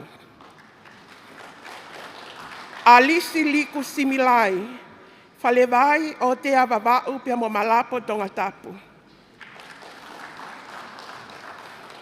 Mona Lisa Edvise tangi mausia, vai poa pia mo tafahi niwa toptapu. Mama ka mo tapu, koulo o ua haapai. Daniela tapu, holopeka mo unga one pia mo fatai tonga tapu. Pia mo lesieli se sika vavai junior vakatapu. O koa ta anea vavau pia mo sia atoutai. Whawhalanglangi, ko e ngata e hui ai kau Faka'ilonga ako, me School of Social Practice, Youth Development, pia mo School of Teaching, malo.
pe o mea tamasi i pininis ka launi.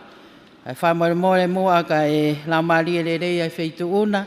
Ka e Foaki Ange ngai Faka'ilonga. Kia teki nau tōlu ko ikuna i he School of Architectural Technology. Pe ai whahoko atu i he Ulukalala. Viriami ka peni whiriki Tonga. Pe au skoia pe a hoko atu ke School of Information Technology. Pe mo Ulukalala Petrisia halaifonua. Malo.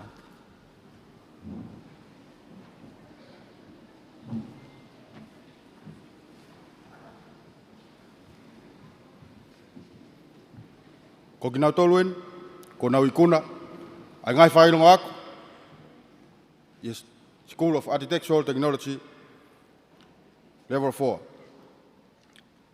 Maunga o rive, fia teki, aho. Fasi mo iafi atungi.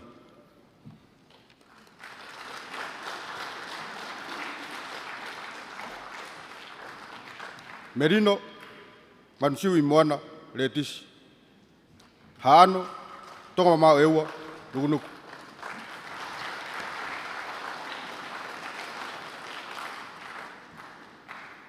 Ko nau tolueni, ko nau ikuna, ai Faka'ilonga ako, ko diploma, level 5. Sio sifa aho, Kolofo'ou, Lofanga hapai, hala wawe. Sio ka atame, lau taimi, faiva. Fua motu, falaleu, funga misu wawa. Mosese, fotofiri, fareafa. Habakatolo, kolovai tongatap.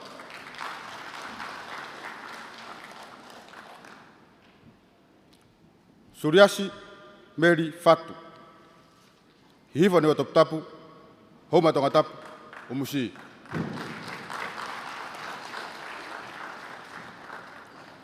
Frank Feao, maufanga, menuguleka tongatap.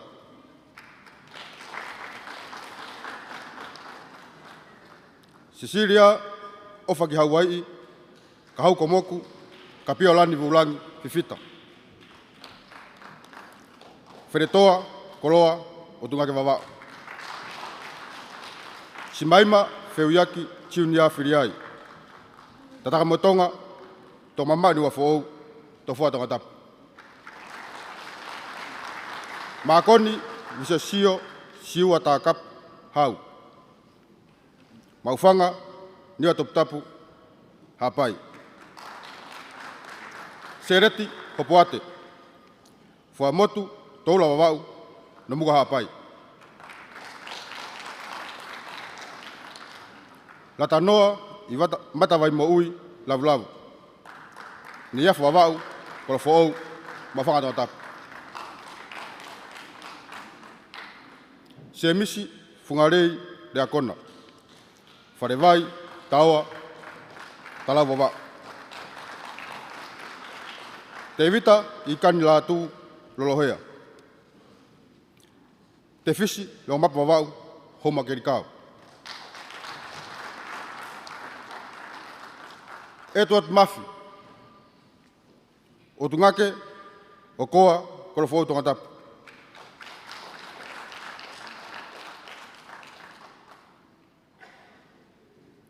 Hausia, imoana, madmua. Holonga, mataika wawau, homa tongatap.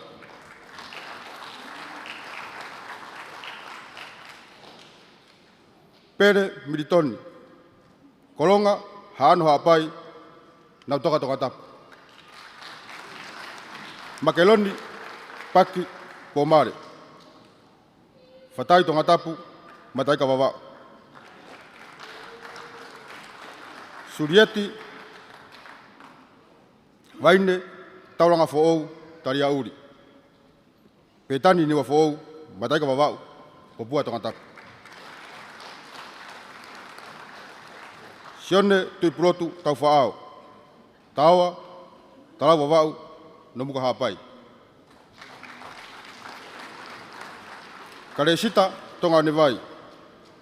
Hawhewa, hatou hapai, Kolomotua tongatap. Paia mo Lotu mafi turi ki hakau. Fua motu, makawe, te fisi wawa. Amune more, tau hoko doi pe, ka teki nau tolu, ko nau ikunai a Faka'ilonga ako, ko Advanced Diploma in Level 6.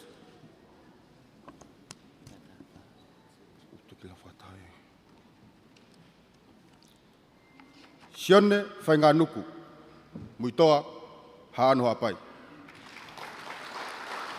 Milani whaurao, hokoa hunga longa mapu wawao. Ati moa fui maono. Wharewai, alo i talau, ni afu wawao.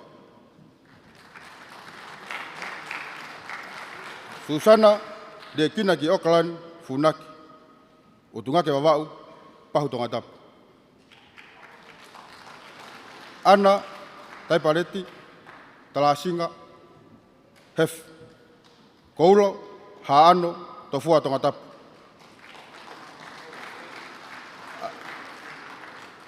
Asinate, te kina ki whanu manongi, fusi. Uia haapai, la paha tonga tapu. Katalina he ofa kolotau. Hofoa, fatai, motoko mololo.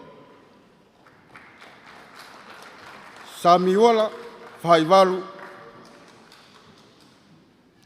tuifua iwaha la tu. Namuka hapai, alo i talau, le mātua wawa. Kua neti, lawaki. Tonga mamao, pētani eua, Kolofo'ou, wātu tonga tapu. Tangi tau, malai whanua, i lontoni, lo seri. Longo mapu, tuane ki wale wawau, hifa tonga tapu. Seri, vaiola mafi. O tungake, tungua, te fisi wawau. Mau whakataha, mo diploma, level 5. Sione, saulala, ama te yasi, manu o pangai. Pea tonga tapu, wheremea hapai, koe toko tahan, koe kene lava mai, ke tāna tūnga o ahoni. Sunia, tuine au, mohe noa. Tungua hapai, ha te iho tonga tapu. Daniela, Foriaki Junior Paongo. Lo whanga hapai, mata whanua, tonga mololo tonga tapu. Lo maire, tau, senf. Whalareu wawau, kolonga tonga tapu.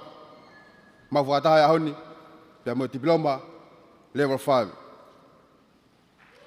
Chena, Rea, Junior Tai. Kolomotua, mau whanga, fasi mo yawhia tongi.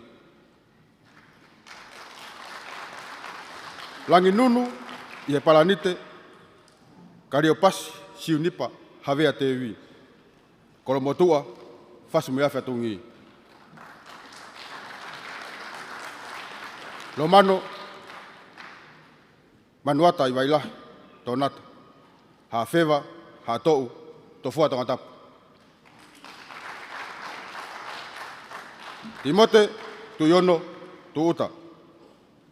Holonga wawau, kolowai, me sopo tau wha. Sami wela, tatafu, waitaiki. Namuka, esio maafu, uia hapai. Kataanga ia, e kau Faka'ilonga i Architectural Technology.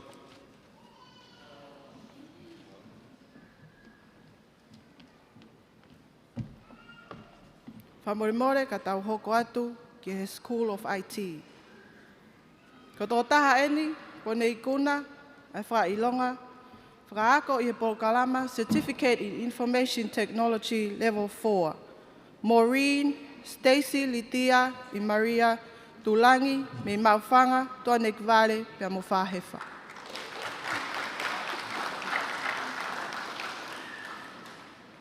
Ko ki nau tolu eni ko nau ikuna, ai Faka'ilonga Faka-Ako, I he Ulukalala, Certificate in IT, Level 5.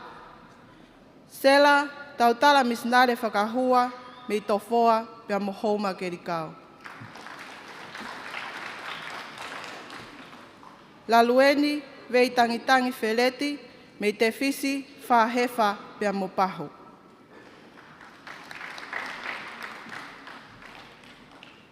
Malia, Mikaela Loto Aniu, me tarihau vavau, pia mohaalalo, pia mohoma tonga tapu. Mosese Lutui, me uiha haapai, mawhakataha mono Certificate Level 4.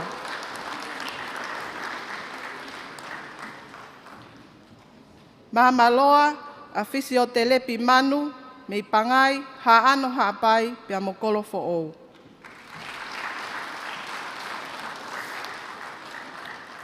Freilin Robin Molly, me lei mātua, pia mo utungake vavau, o kui heni hono whakafofonga.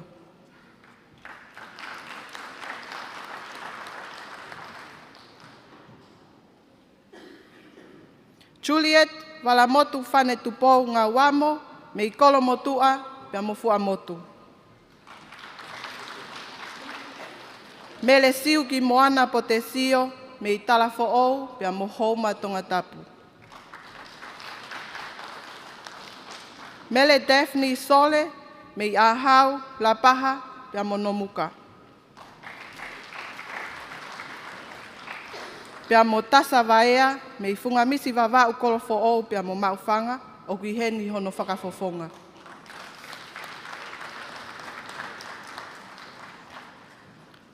Ko ki nau tolu eni, ko nau ikuna ai Faka'ilonga Faka-Ako i e Diploma in Information System Level 5.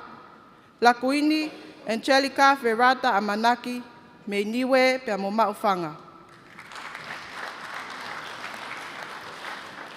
Liliani Langilangi Telina Filiai, me tataka motonga, tonga mamao eua pia mo tofoa.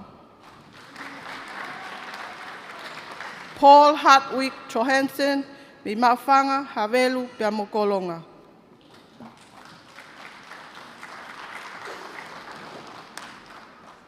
Ma te italo, o feina me ilangi kaufusi, me i tongolele ka whelemea haapai, pia mo pangai motu vavau. Te vita nofo i lelenga lauhingoa, me i hātou haapai te kiu pia mo kapeta.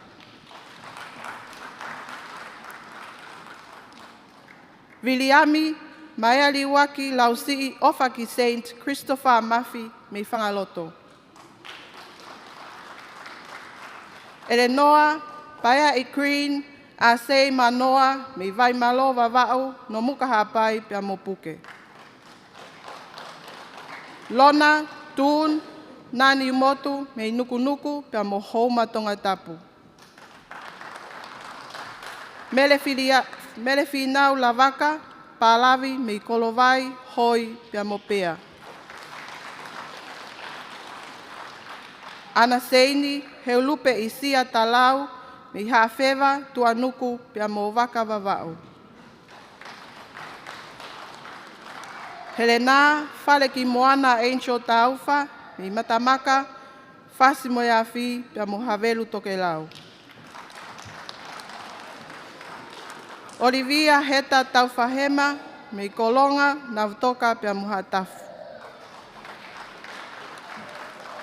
Ariet ni Brianna Vaipuna, me uiha hapai pia mo mataika tonga tapu.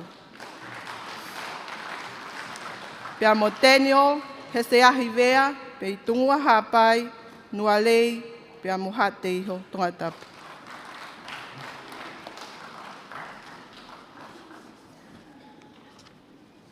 Ko ki nau tolu eni, ko nau ikuna, ai Faka'ilonga Faka-Ako, i e Ulukalala, Advanced Diploma in Information Technology System Level 6. Ilai sane vau hea tau fo'o wafu, me kolonga tata hawhewa pia mo fuamotu. Ana seini a kesa a hofono, me tataka motonga, hihifo niwa top tapu pia mo wheretoa vavau. Hene li fifita, me pētani eua, te fisi, havelu loto. Sione, hikaione whanua kata, me niuto ua, utulau, fasi mo yafi atungi. Christopher whanonga fo'ou he lotu, latu ila, me he kalapu lotu mo ngā ue, Kolofo'ou pia motua nek vare vavau. Vika, Foaki Lucia, lau mape, me ipea, la kepa, pia motoko mololo. Jessica, sio lau si i lui, me fua motu tonga tapu. Whakatafa me moana, Salini, Hinlei, ma te lau Lotu, me fo'ui, pia mo sopo tau wha Kolomotua. Paula, whakalangi-langi eiki, ngā ue, me tataka motonga, pia mo nuku-nuku. Anastasia, Marianne, Potesio, me tala fo'ou, pia mo houma tonga tapu.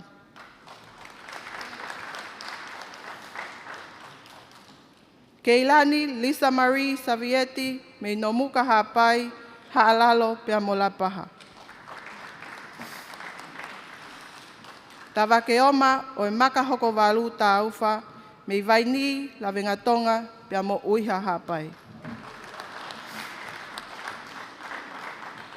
Te vita Filimone Tupou, me lapaha pia mo tataka motonga. Paia he ofa i moana vai taiki, me uiha hapai, makawe vavau pia mo kolonga. Whakahau walu, me kolo vai, ta anea pia mo uiha hapai.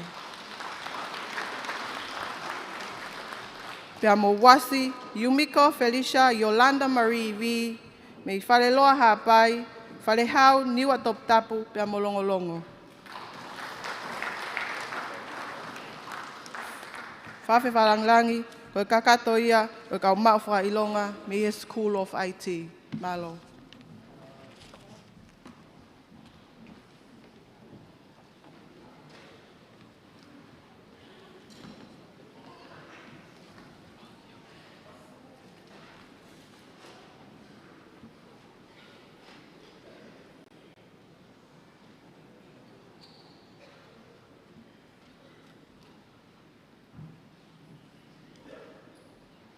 Olo tau mea mai ki he walwhitu wini maa pia mo e live stream a broadcasting.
Holo peho mea tamasi I pininis kalauni. Kai whamore more mua lau maari e lerei ai wheituuna. Kai Foaki Ange ai ngāhi Faka'ilonga. Kia ki nau tolu I he School of Business. Pea whahoko atuia he taku Ulukalala. Le sila hei lala ahio. Malo.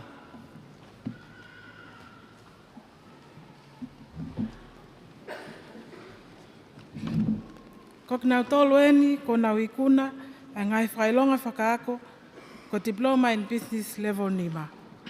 Sione si tani fukofuka, me la paha mo tataka mo Tonga.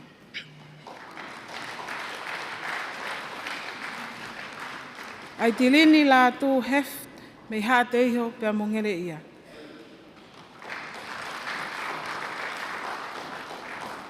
Talayasi aha lelei liu, me manuka kolonga pia monavu toka tonga tapu. Sioeli punalei siliva, me fanga opilo levu pia momau fanga tonga tapu. Liliani o feina he Lotu tafea, me petani o honua eua, lo fanga haapai pia moholonga tonga tapu. Tupou o walau tau sisi, me o honua eua, Kolofo'ou pia monakolo tonga tapu. Pia moluseane kalaneti aho halani vea, haapai kolomotua pia mofola. Katau hoko atmua ka teknau tolu, ko nau ikuna a ngai Faka'ilonga Faka-Ako ko Diploma in Business Level 1. Melissa Choice N Tamara Filimone la tu fasi, petani ni wafo'ou makaunga he Lotu pia mutofoa. Amelia vayangina fonua, miloma iviti, pokotala, moha ano hapai. Useane he pisipa kivia tololosa fukofuka, la paha pia mutataka motonga. He pisipa hake ai, me uiha lotofoa motongo lireka hapai. Choelin, Melissa, asi fangalua halaleva, tongo lireka hapai, mupea tonga tapu. Vika mau he ofa la tu, me kotu mo fotua hapai pia motataka motonga. Mele funganiua maile, veitongo mo mataaho eua. Leveni, Melino Manu, me tapun siliva pia motataka motonga. Mele ana, talavao niu, hofoa, haveluloto, monomuka hapai. Fifita hole vapongi, fata ulua ni wafo'ou, tungua hapai pia motofoa tonga tapu. Nasoni matamoana tonga moa, Kolofo'ou maufanga matalau ni yafu vava. Ariana, pautan poloi ni suma, Tupou, mangia vavau, habakatolo mohofoa tonga tapu. Ok mau whakataheni pia mono Diploma in Business Level 5. Luisa vai kau, me funafuti tuvalu, vai ni pia mo hofoa tonga tapu. Pia mo temarisi la tu Lototo'a, tau mo whiri mo ui I vaiola whinau vai taki, houma vavau no muka hapai, pia mo tonga tae apa. Pakakatoa teknau tolu ko nau ikuna a diploma I School of Business. Malo.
Holope o mea tamasi pinis kalauni, ai wha more more mua lau maari rei ai feitu una, kai Foaki Ange ai ngahi Faka'ilonga, kia ki nau tolu ko nau ikuna, ai ngahi Faka'ilonga matai tohi, pe degree i Katoanga mahu ingani. Kia kokore ai tare kita, ke wha more more o whakamawhai i Ange ai ngahi matai tohini. Tau kamata pe me Bachelor of Construction Management me Unitec, Auckland, New Zealand. Foaki ia ki a ana Pau'u me vai ko puna pea hala tukutonga maufanga hihifo niua Tupouto'a niua Fo'ou Falelotu tonga tapu.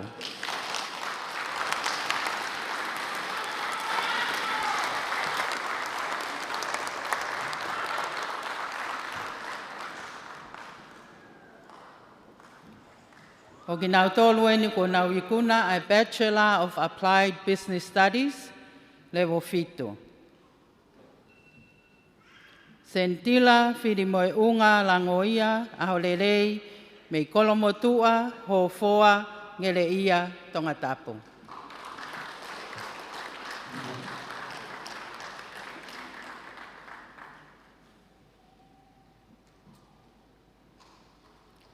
Pauline paea he Lotu ahovelo me niua eua vaini tonga tapu.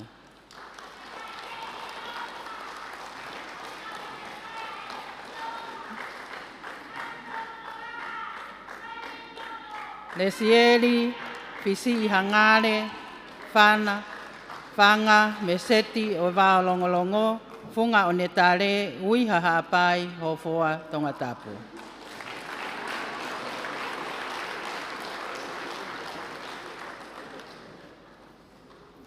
Lisa Anne Whirikitonga, me haano hapai, hawha, na toka tonga tapu.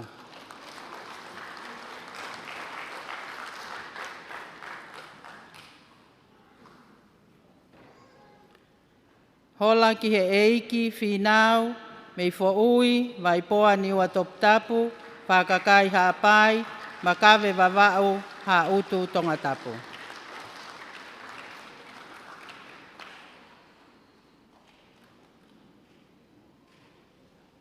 Lo saline whinau, me Kolofo'ou, longoteme, tufuwai eua.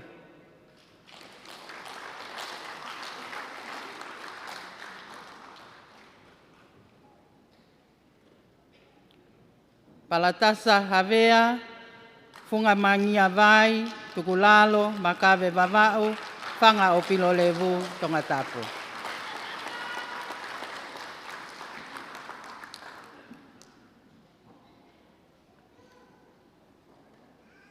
Halaki umata fuiva mataere lomu, me iofu ne iafu vavau, tongata e apa, Kolofo'ou tongatapu.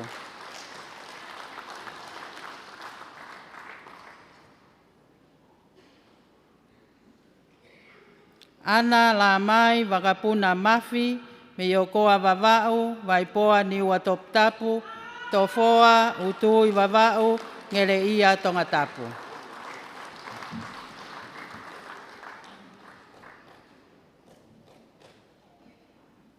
Valeti, lou kakatisi, pongi, polutele, me Kolofo'ou, Kolofo'ou, longolongo tongatapu.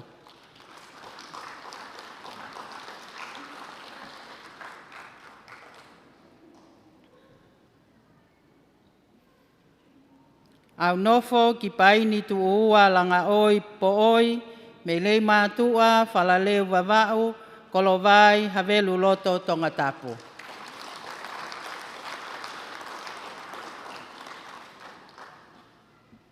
Ofa ki te whare, wananga o Waikato Sawaki, me tonga leleka pangai haapai mo tataka mo Tonga.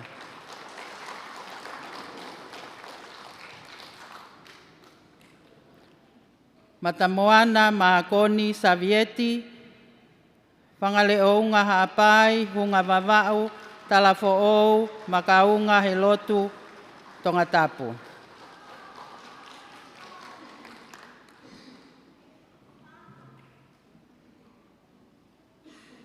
Ana tenisi hala e wasili, me whalewai vavau, Kolofo'ou, homa kerikao tongatapu.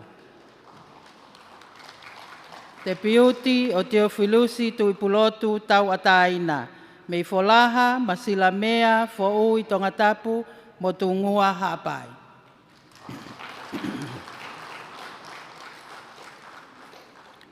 Heda Kalatiola Luisa Junior taunauta, me tonga mamao eua uiha hapai, Fale atoa esi o salote vavao.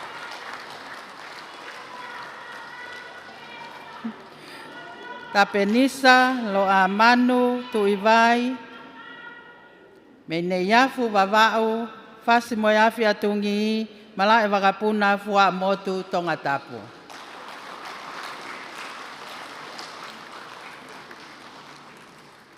Pangamalo atu tamapinis kalauni. Koe ngata ia ngahi Faka'ilonga ia Katoanga malo.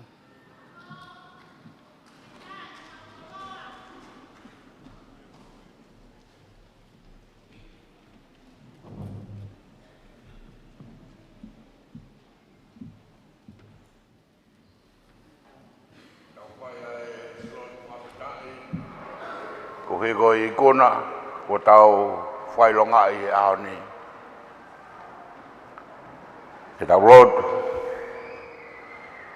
Ai a Fiona ko tua be taha o maman ko ni moeni. Ka maarangi bo maman ka hau. Ko tamai mo aro mo lau male maoni oni. Ko tua be ko e kamata anga o kohiri, ko tua be ko e lolotongani ki he ngata anga. Ko ia Fiona ku Foaki ai. Ai le lei mo hawa o mea ko to be ko whatopu I mamani. Ko ia honi o kapai fia mai e ako anga maalunga ango Tupou.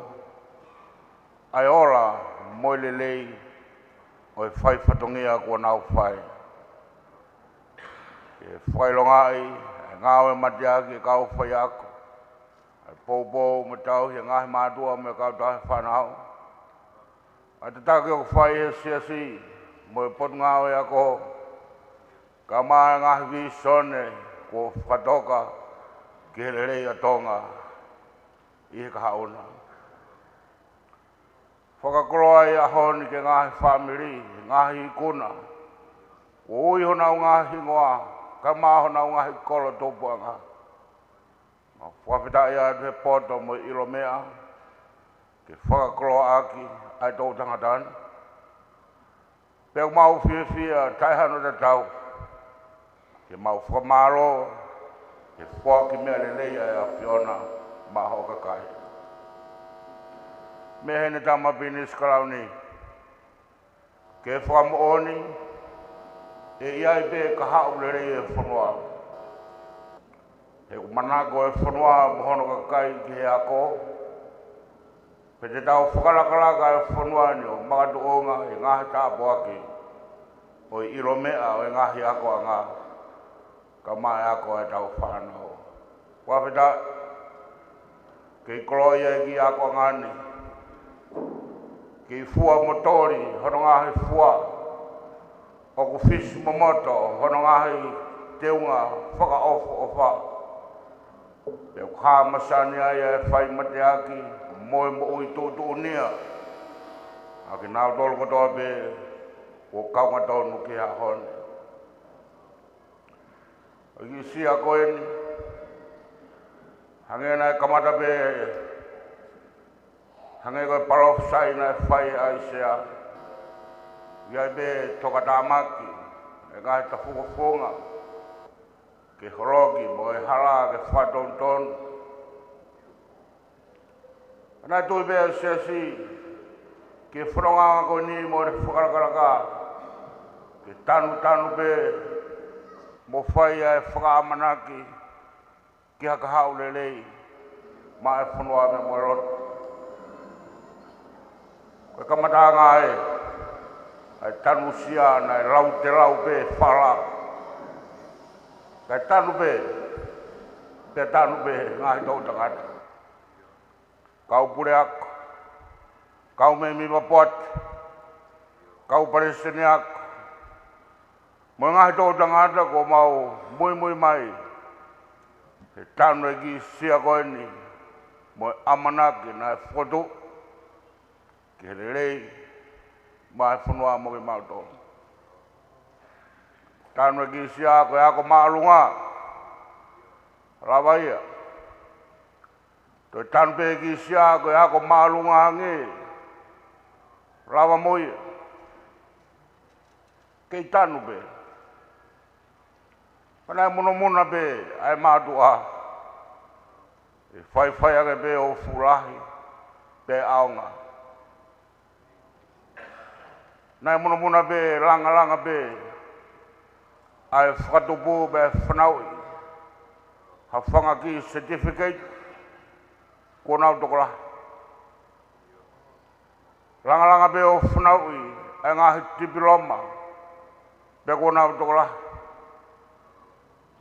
Kana tō pe ai pe sone, iai pe aho, iai pe kuonga mohono taimi. E whanau ai ki pe, o ku kau ange, pe whiunga moe aho. Rea parofita, ka whaiwhange ko langatu hoko, ai whae, e whae reia, ko whanga e whakatap. Tauni, ko hoko mai ki ako maalunga ange, ai langatu hoko, ai whakatup ai awhiona. Whatu ai e kau whine ki hano ki i pae, tolo ai e mātua hano ki i veifua. Koe hao nu whana mai e kau mauri, Tonga, mo siasi. Koe ki pepe eni nā tau Lotu, nā tau nofo amanaki ki ai. Kua whakamawa e mo ui. Kua whakamawa e mo ui e ahon. Kua tuki mui ako maalunga nge. Koe whakamanaki ki ha university. Whai teunga ia e ahon. E mau whakawhitai atu. He tokon ko tope ke tanu sia ko whai. Nā iai beha aho ko mau tanu ha mounga. Ke hiki be mau tauhi ako me he mounga ke he loto. Ke mounga ki lau marie. Ke taloni ai ho aro o wha. Pea moho pureanga. Tuku be ki pepe. Ke tauhi be. Kumbe hano manawa. ia ko malunga nge ka mau whaambe wawe ai ngahi whatungia whai e mātua o e lotu me moe ako kai toki pusia ki atu ke hoko atu ai tau whatungia o e siasi tā boak mai ai ikuna ko mau whea wataha me whafarang rangi ka mai ka hau e whanua he lot me moe ako ia Sisu Christ ko aro ka ko mau whamu ui. Amen.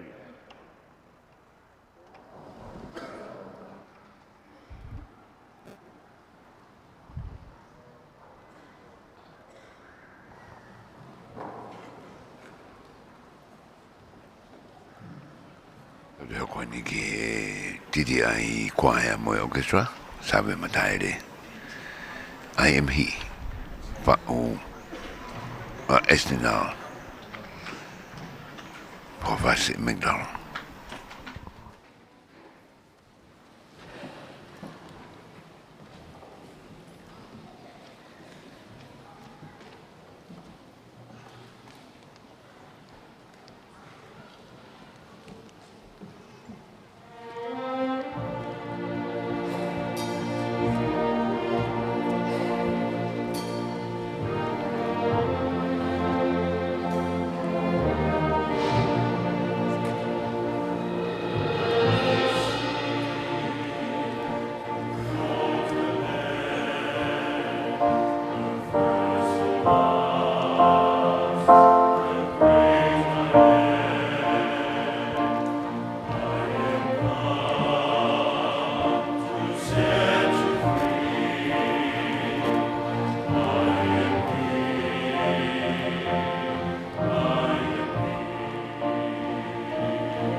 Holo peho mea tama pininis kalauni, Tupouto'a Ulukalala. Ka koe whaafalangi o e aho Katoangani. Ka tā mua ke whafofonga i atu ai kau mau Faka'ilonga hono kotoa pē, pia moku mau tolu hono kotoa pē, ai kore ke feitu una, ke lau maari e le rei mua, o tō Ange ha mau koloa i he aho Katoangani, tu au whātu.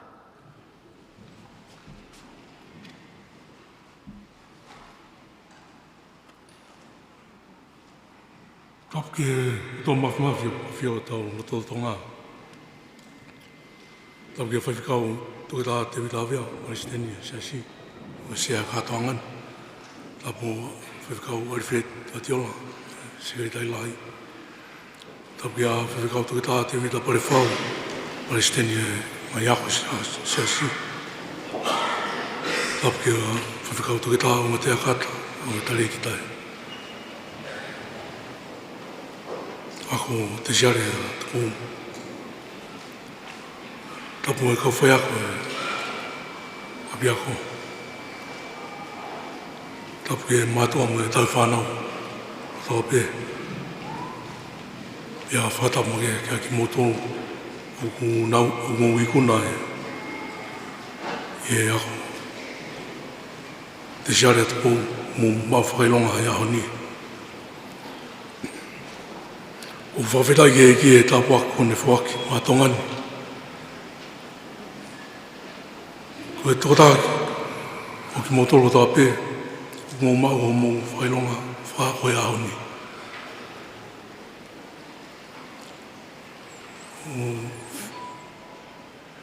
Whi whawheta mo e ngau e ka Faka-Ako e TTI. Whanau koe Foaki ne Faka'ilonga ngai tikiri.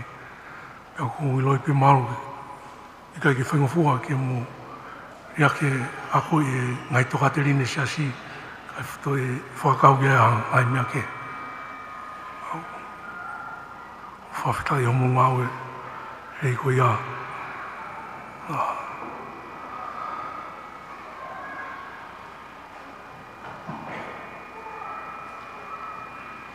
Whawheta e te kautai whanau o mō pātoraki ngai Ulukalala Falelotu mo e whakatonga. O ne tokoni e ausia e whanau e nau ikuna e ahoni.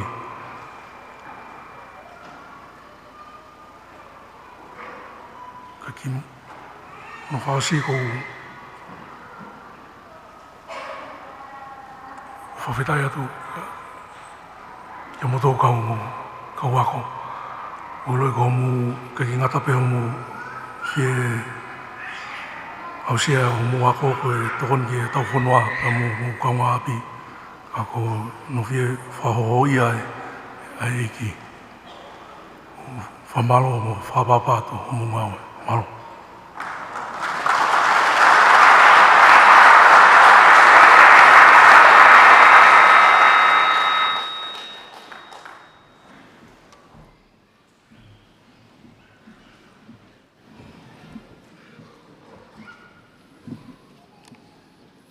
Whatap ki o tua mawhi.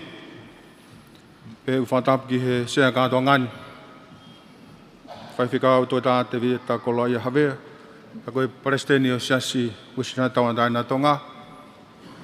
Ai whatap mawah. Whaitūna ka koe whakawhalangi Katoanga. Ono ua fulmātolu. Ako maulunga anko Tupou. Tampinis kalauni Tupouto'a Ulukalala.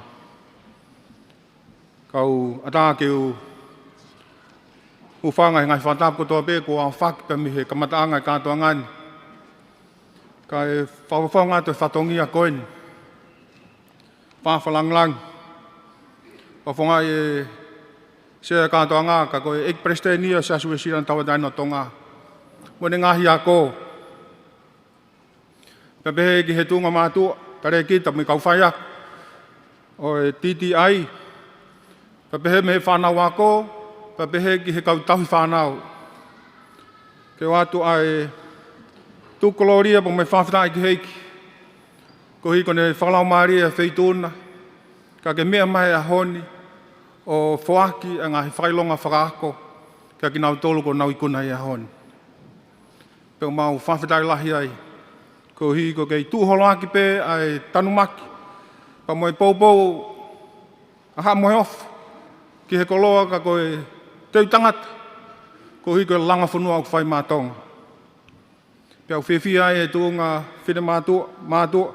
Pa moe kau nau tolu nau whakahoko a nau Faka'ilonga i a honi. Talu pe ni ihi o se tau e ta. Tau e ua. Tau e tolu. Koe ni ihi, koe ngā ue pe mo mai ki he ako. Ka koe aho ina nau visone pe ai aho peheni. Mea mai wheitūna pe tau kautokola. Hono Foaki ngai certificate ngai whamu ni ako i a honi. Ka koe atai whamalola ki wheitūna. Ko hi. Koe tāpuaki, whainasi aki ho mea honi. Pa kai ngatai koe koloa ko tō mai pa me wheitūna. Hoko ko iwi. E o e whine mātua koe ni, me tunga mātua koe ni. Hoko ato i ako. Pe kai ngatai, te nau hoko atu. O whai e ngā ue whanuani. Ke tanumaki e langa whalakalaka. O whate whito ai pe i he moto i whanuani. O tua motonga ko hok tofi. Pe ak mau iwi ai pe tunga mātua, tare ki tāmo ni kau ngā ue. Pa pehe ke siasi. Ai ki pepe koe ni ko whanau i ha honi. Whai visona ki he kaha. Ai pe aho. Ko lere pe a tangata. Fu tangata ai ki pepe koe ni. Ko hi e pie. Ko hi pe koe whakalola. Ko me taki mua whai e ha moe off. Ki he koloko i ako. Mo whtawange pe ke tāpuak lahi e he otua ai wheitūna mo whare. E kei tūholoaki ai pe. Ai taki mua pe mo e whakalota lahi. Ko hi. Koe kakai hao whanua. Kei kei tolonga i pia tonga. Pia pehe pia moe whare o haa moe off. Rewa rewa e whao haa kau tatau atu. Malo.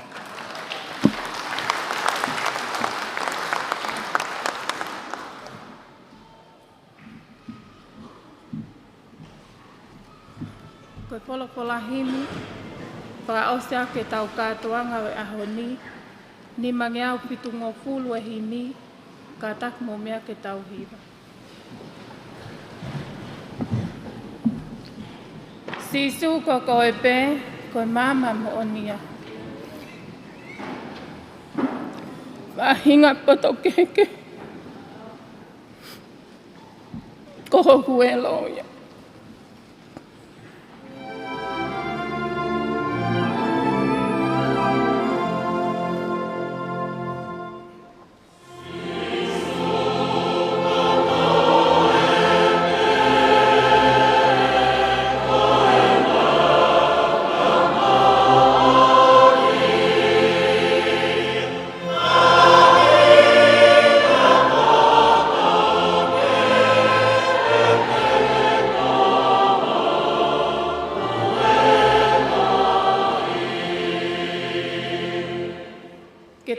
Kule mua, ai tohi kua whai, ke hua e mama e otua, ki o tau atamai.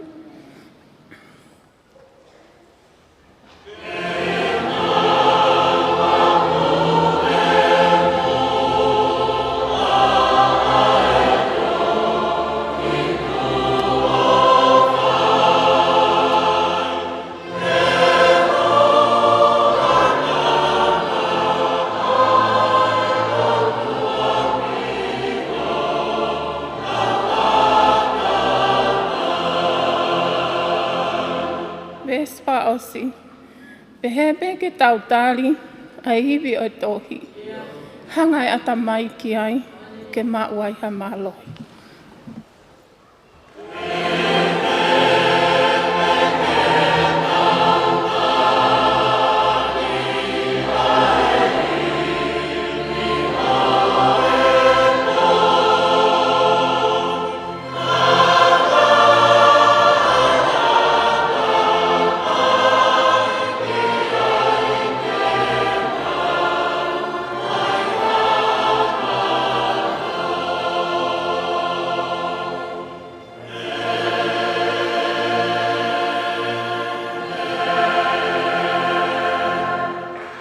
Koe keresa e ki ko Sisu Christ, o whai o tō katau tamai, Mo fiohi lau mare maanyoni kia tau tol koto be ia o tai ngata. Amen.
Faka'ilonga Faka'ako tolu ai ako malunga ko Tupou.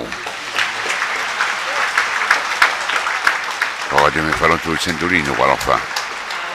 I ahoni aho tonaki. Kono wa September wano watoro fadong lea o te fa patangia ki tapo to me mai mia I Tonga ni pe hoki mulina ai modolo ko mo family ni na o Faka'ilonga ko ia ahoni Katoanga motor mo matamai I broadcom FM broadcasting I live stream be hoki wala fitu poni ma ma Paponga de kawa tangia ko me broadcom I ahoni kau kia Mosta Junior Lea hoki kia pita takafua Tupou Lea Mesa ke whamokioa. Ko sa salwaka. Momea.